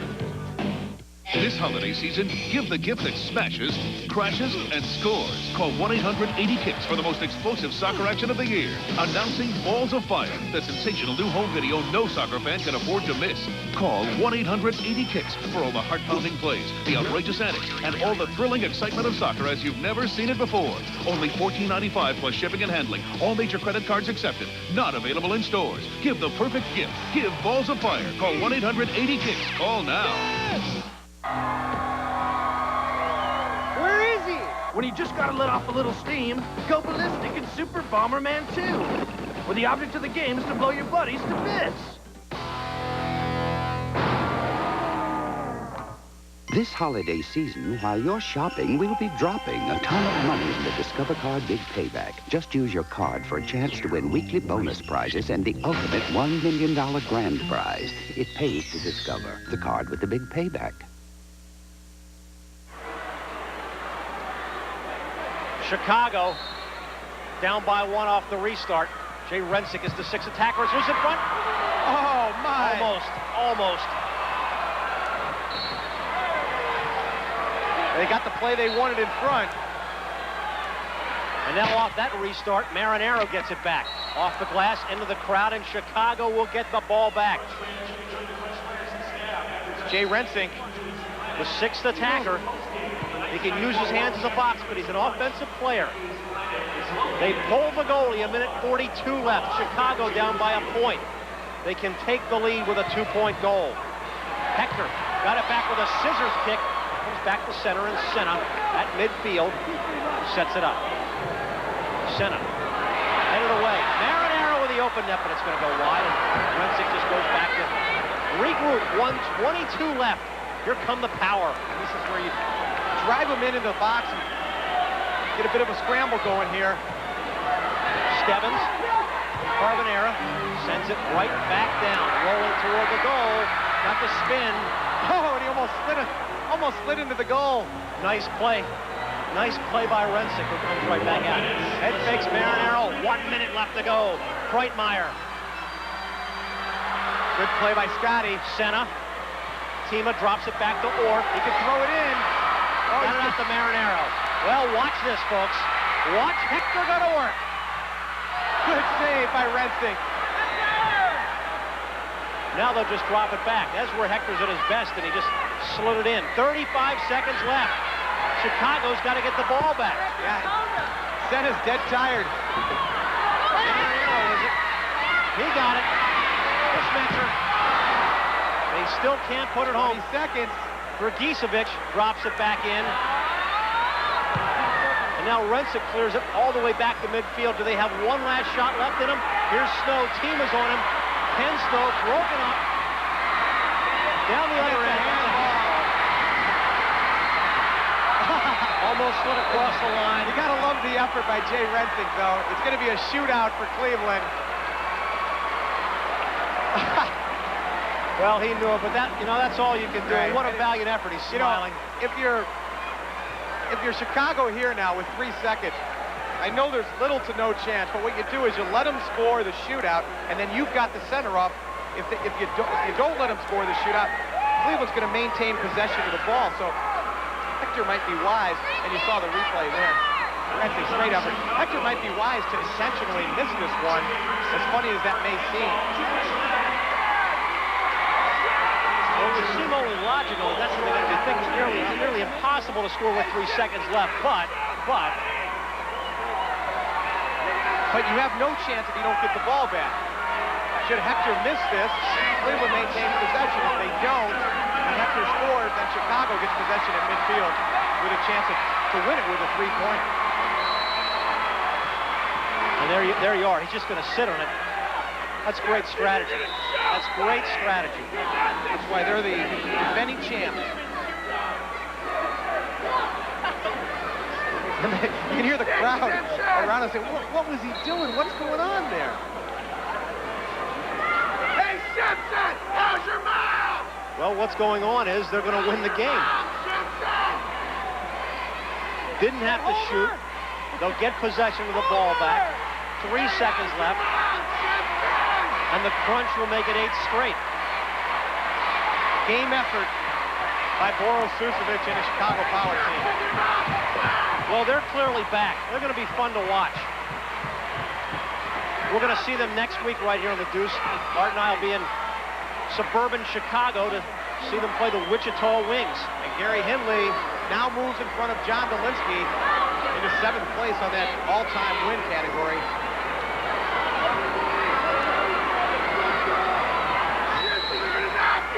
That is it.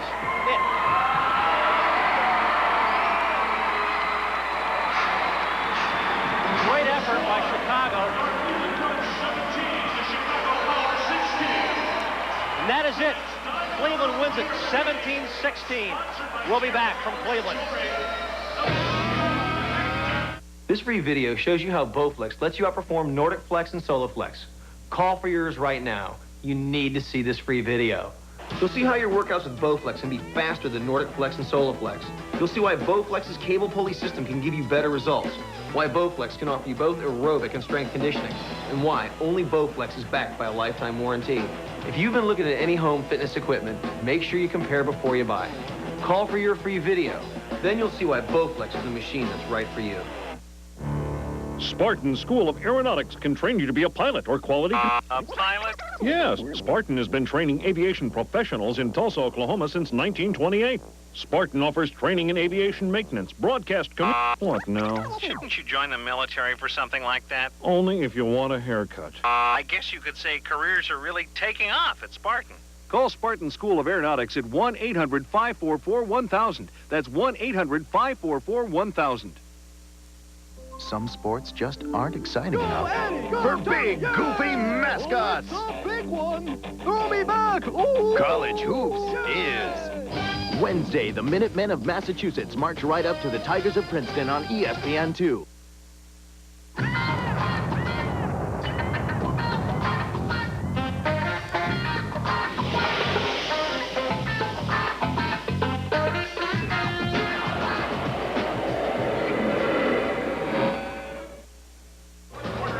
The 8th straight win for Cleveland. They take it 17-16. For Art Kramer, Greg Mace, so long from Cleveland. We'll see you next week from Chicago.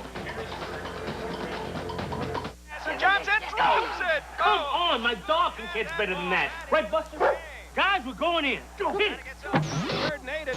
Hey, is that a dog? That's right, Bob, a dog, and they're going to run the old pooch to the post. And now the guy with no helmet drops back to pass. Oh, great catch! Just like Miller Lite, Bob, you expect great things from the great taste that's never watered down. Touchdown, doggy. I have officially seen everything. Miller Lite, can your beer do this? It's Debbie, these shots are fabulous. Beautiful, Debbie. Better than the last time, Tony? Absolutely. It's my job to make sure people look good. A few weeks ago, while doing test shots with Debbie, I noticed something. Dandruff. So I told her about Head & Shoulders. You see, regular shampoos merely rinse flakes away, so they could come back. But look, Head & Shoulders helps stop flakes from even forming. You see the difference? Yeah, picture perfect. Head & Shoulders turns dandruff problems into beautiful hair. Here's a great reason to install Champion Premium Gold in your car. And this is what you can expect from the world's most advanced spark plug. Easier starting, quicker acceleration, better fuel economy, better idling, more power, longer life. Need more? Champion Premium Gold, the world's most advanced spark plug.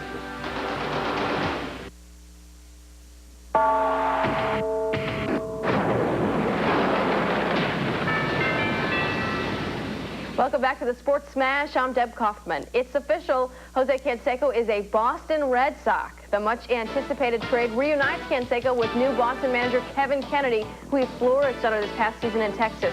Otis Nixon and minor league third baseman Luis Ortiz are headed for Texas. Jose is one of the most exciting players in the American League, and his right-handed power will help balance our lineup. He's a fan favorite, and we've seen him perform in Fenway Park against us. and now we're happy to have him on our ball club. So the Sox get the power hitter they've been searching for to take advantage of Fenway's green monster. Canseco does have just 1 year left on his current contract. Yet another development in the O.J. Simpson case. O.J. apparently told football player turned minister Rosie Greer something in jail in confidence that may end up in court. Simpson's lawyer says a remark overheard by sheriff's deputies in prison would, quote, create enormous problems for my client if prosecutors are able to use it in court. The prosecution is fighting to admit the mystery statement. In the NBA, the Clippers are unstoppable, looking for their second straight win. Malik Sealy to Lamont Murray, and then the roles reverse on the break. Murray the alley-oop to Sealy.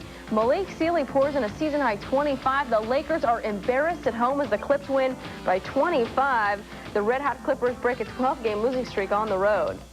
The Hawk mascot is in big trouble, but not as much trouble as the Knicks were in. Mookie Blaylock to Stacey Augmon. Atlanta led through 3. More Blaylock had a big night, feeding Craig Elo, who promptly blows the layup, but Grant Long is right there. The Hawks hung tough, 89-85. Mookie finished with 17 points, 11 boards, and 9 assists. The Cavs beat the Celtics. Mark Price with 13 points and a season-high 13 assists. The Orlando-Miami game was a no contest. Penny Hardaway finds Nick Anderson. The Heat basically gave up early. Penny dishing again the long-distance alley-oop to Shaq O'Neal, finished with 25. One more Penny dish back to Anderson for the 3. All Magic. They win 110-96.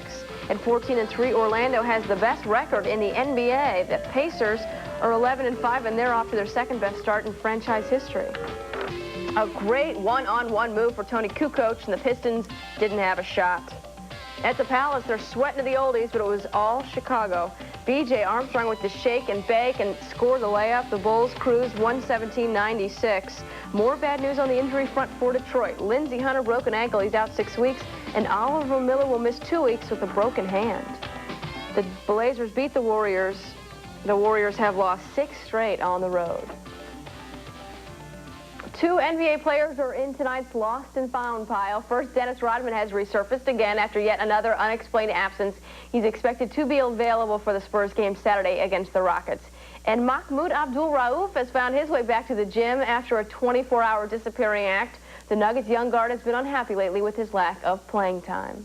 A major upset in college basketball tonight. Cincinnati is shocked by Canisius in their own Bearcat tournament. New Mexico State beats New Mexico in the 173rd meeting between those rivals. It's the Final Four in soccer.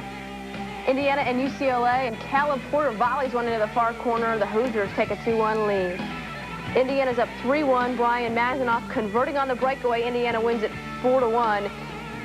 The Cavs of Virginia beat Rutgers 2-1 in the early game, and they will meet Indiana in the final. And as always, we're here on the Saturday Smash every week from 7:30 to 11:30. I'm Deb Kaufman. We'll see you later.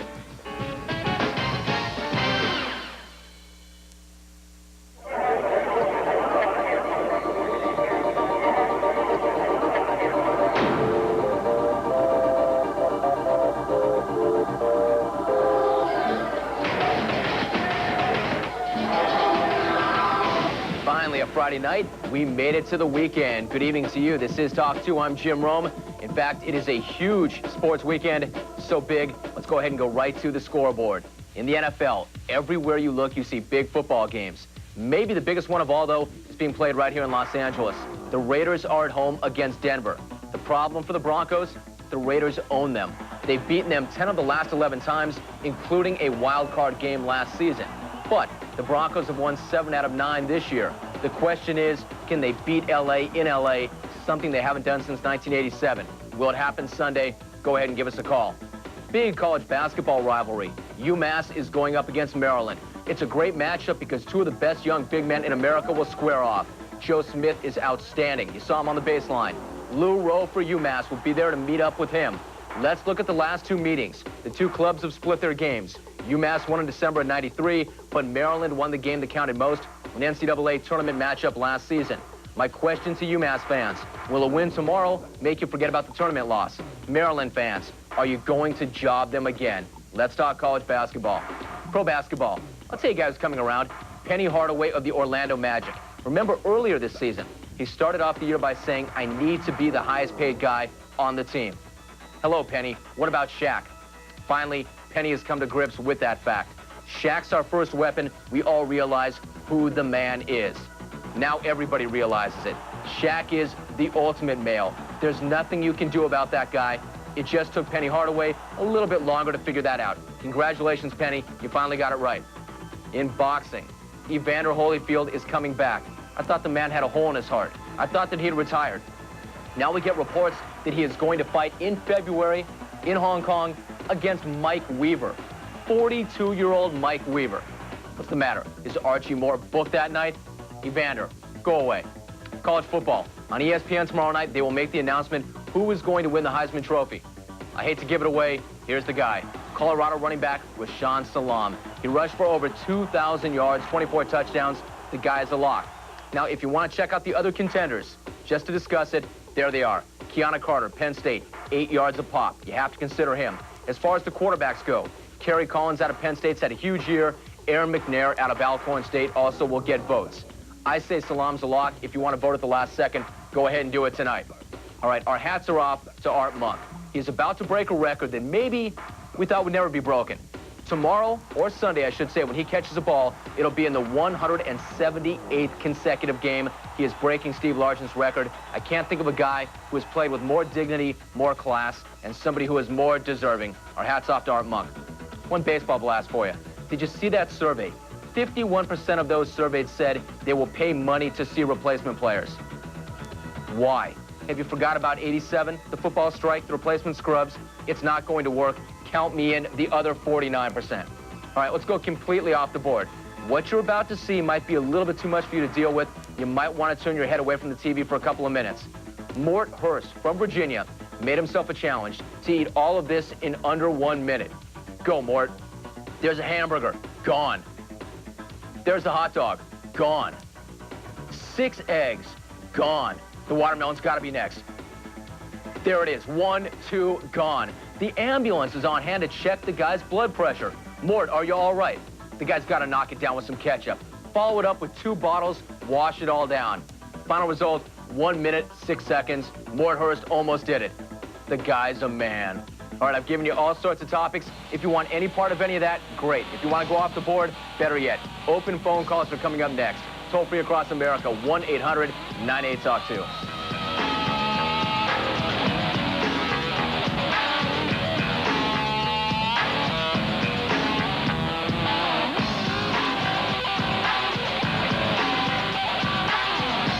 Stupid, a person below normal intelligence. Oh, look, Frost. Hold on. Jim Carrey, Jeff Daniels, Dumb and Dumber, rated PG-13. Starts Friday, December 16th.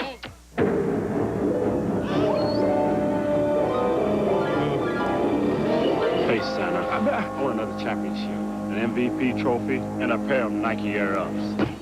Last year, you led the league in personal fouls, ejections, elbowing. I also led the league in rebounds. All right, I'll give you the shoes. Thanks, Santa. Nike Air Up. Get him at foot action. Where is he? When you just gotta get away from it all. Go role-playing at Super Adventure Island 2, where you gotta get back your memory and your lovely yet confused bride. Oh, my son, the graduate. So, Nikki, any plans now that high school's over? You know, it's gonna work for me. Not if you're smart. You know what I think you should do? Stay close to home. You got plenty of time to work. Take the first thing that comes along there. Give Anthony a call. So what are you going to do? Well, I'm going to study nuclear propulsion for satellite navigation. In the Navy. Oh, great. Way to go, Nick. For more information on the high-tech skills that can help launch a career, call 1-800-USA-NAVY. Talk 2 is brought to you by Reebok. Reebok believes in the athlete in all of us. And by JVC, One Mind, One Machine, XI Multi-Entertainment System from JVC. No doubt about it. I'm still in awe of Mort's performance. We'll set him up. He'll take your telephone calls next week right here on Talk 2. Open phones right now, 1-800-98-TALK-2. All sorts of topics for you. I need to hear from you. First stop of the night, Rhode Island. Jamie, good to have you on the Deuce. Romy, you are extra large. Thank you. What's up? Hey, listen, I'm glad to see that Penny Hardaway finally realized who the first weapon of that team was. But I got to tell you, the secret weapon is Nick Anderson. What do you think? No doubt about it. I think when you start at the top, you have to start with the Shaq. Penny Hardaway is the prototypical point guard. But Nick Anderson is not getting nearly the pub he deserves. He was the first player taken by that team. He's the glue, the stability of the team. The guy was on the deuce. I love Nick Anderson. He doesn't get nearly the pub he deserves. You got to pay attention to him, too. All right, Brooklyn, New York. Joe, good to have you on Talk 2.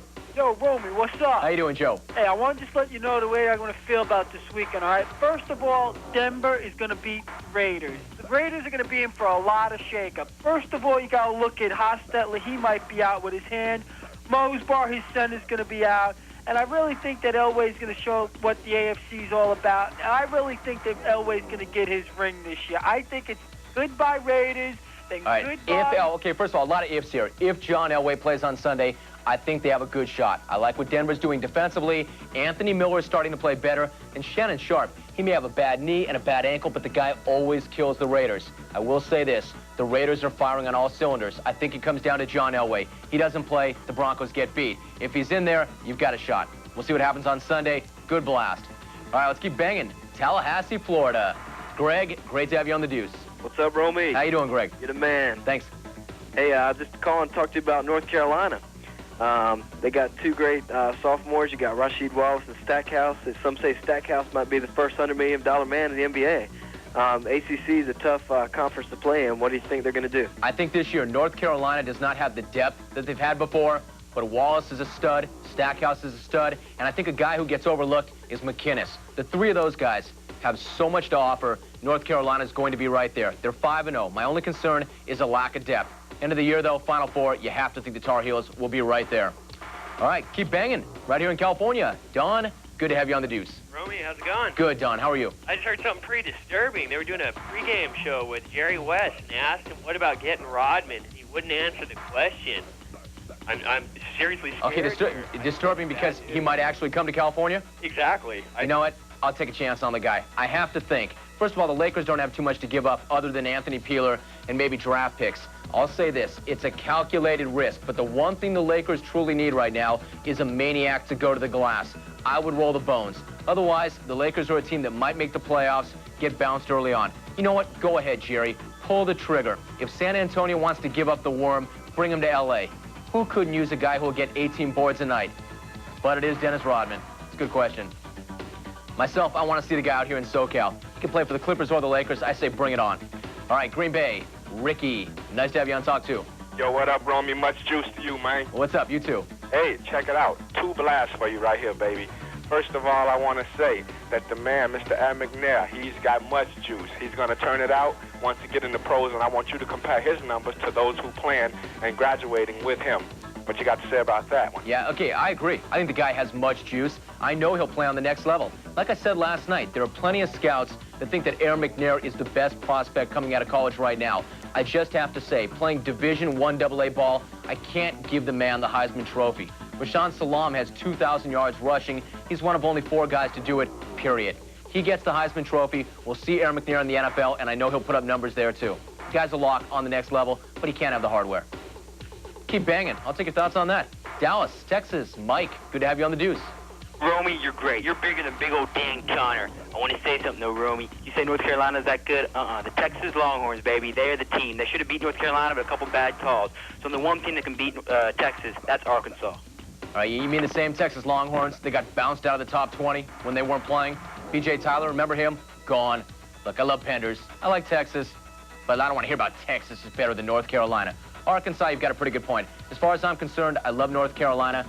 UMass, Kansas, Arkansas is still the team to beat. They returned everybody. I say they'll repeat. Michigan, Dan, just banging along on a Friday. Good to have you. Romy, you're triple man size here in Wolverine country, baby. Great to have you, Dan. What's up? I'd like to say 2 things real quick. First of all, St. John's, Big East basketball. They got Felipe, they got Zendon. Come into the year, Big East tournament winners. We'll see what happens. They've got a matchup with Georgetown, who's playing pretty good ball right now. I love Felipe. Zendon's not getting the pub that he deserves. 2 super freshmen. I can say this, though. The Red Storm are back. I won't say they're going to wrap up the Big East, but the Red Storm are back. They're unbeaten, and Felipe is awesome. All right, good to have you during the open phone segment. good blast. Coming up on the show Monday, Fred Edelstein will talk some NFL news with us, and Los Angeles Raider Nolan Harrison. Coming up next, we'll talk some basketball. Seattle Supersonics, Sarunas Marciulionis, right here on Talk 2.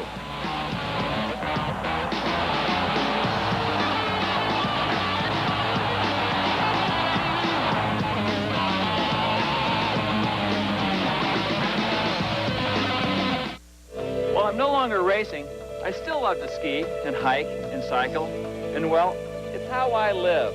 Now there's a magazine called Men's Journal that shares my approach to life. Men's Journal captures everything I'm into, like sports, weekend trips, and exercise programs. Right now, get a trial subscription to Men's Journal for only $9.97. Call 800-435-8300. That's 800-435-8300. Spartan School of Aeronautics can train you to be a pilot or quality... A pilot? Yes, Spartan has been training aviation professionals in Tulsa, Oklahoma since 1928. Spartan offers training in aviation maintenance, broadcast... What now? Shouldn't you join the military for something like that? Only if you want a haircut. I guess you could say careers are really taking off at Spartan. Call Spartan School of Aeronautics at 1-800-544-1000. That's 1-800-544-1000. Some sports just aren't exciting enough. For big, goofy mascots. Big one. Throw me back. Ooh. College hoops is. Wednesday, the Minutemen of Massachusetts march right up to the Tigers of Princeton on ESPN2.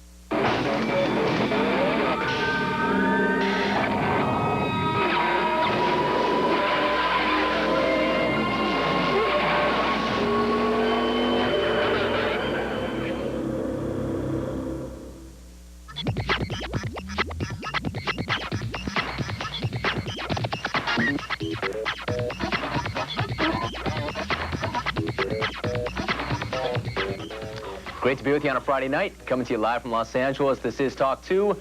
First guest this evening, 6-year NBA vet. Once a runner-up for the 6th Man Award. The first Soviet ever to play in the NBA. I'm talking about Seattle Supersonics, Sarunas Marciulionis. Sarunas, great to have you out here in Southern California. Good to have you on Talk 2. Thanks. All right. Talk about basketball.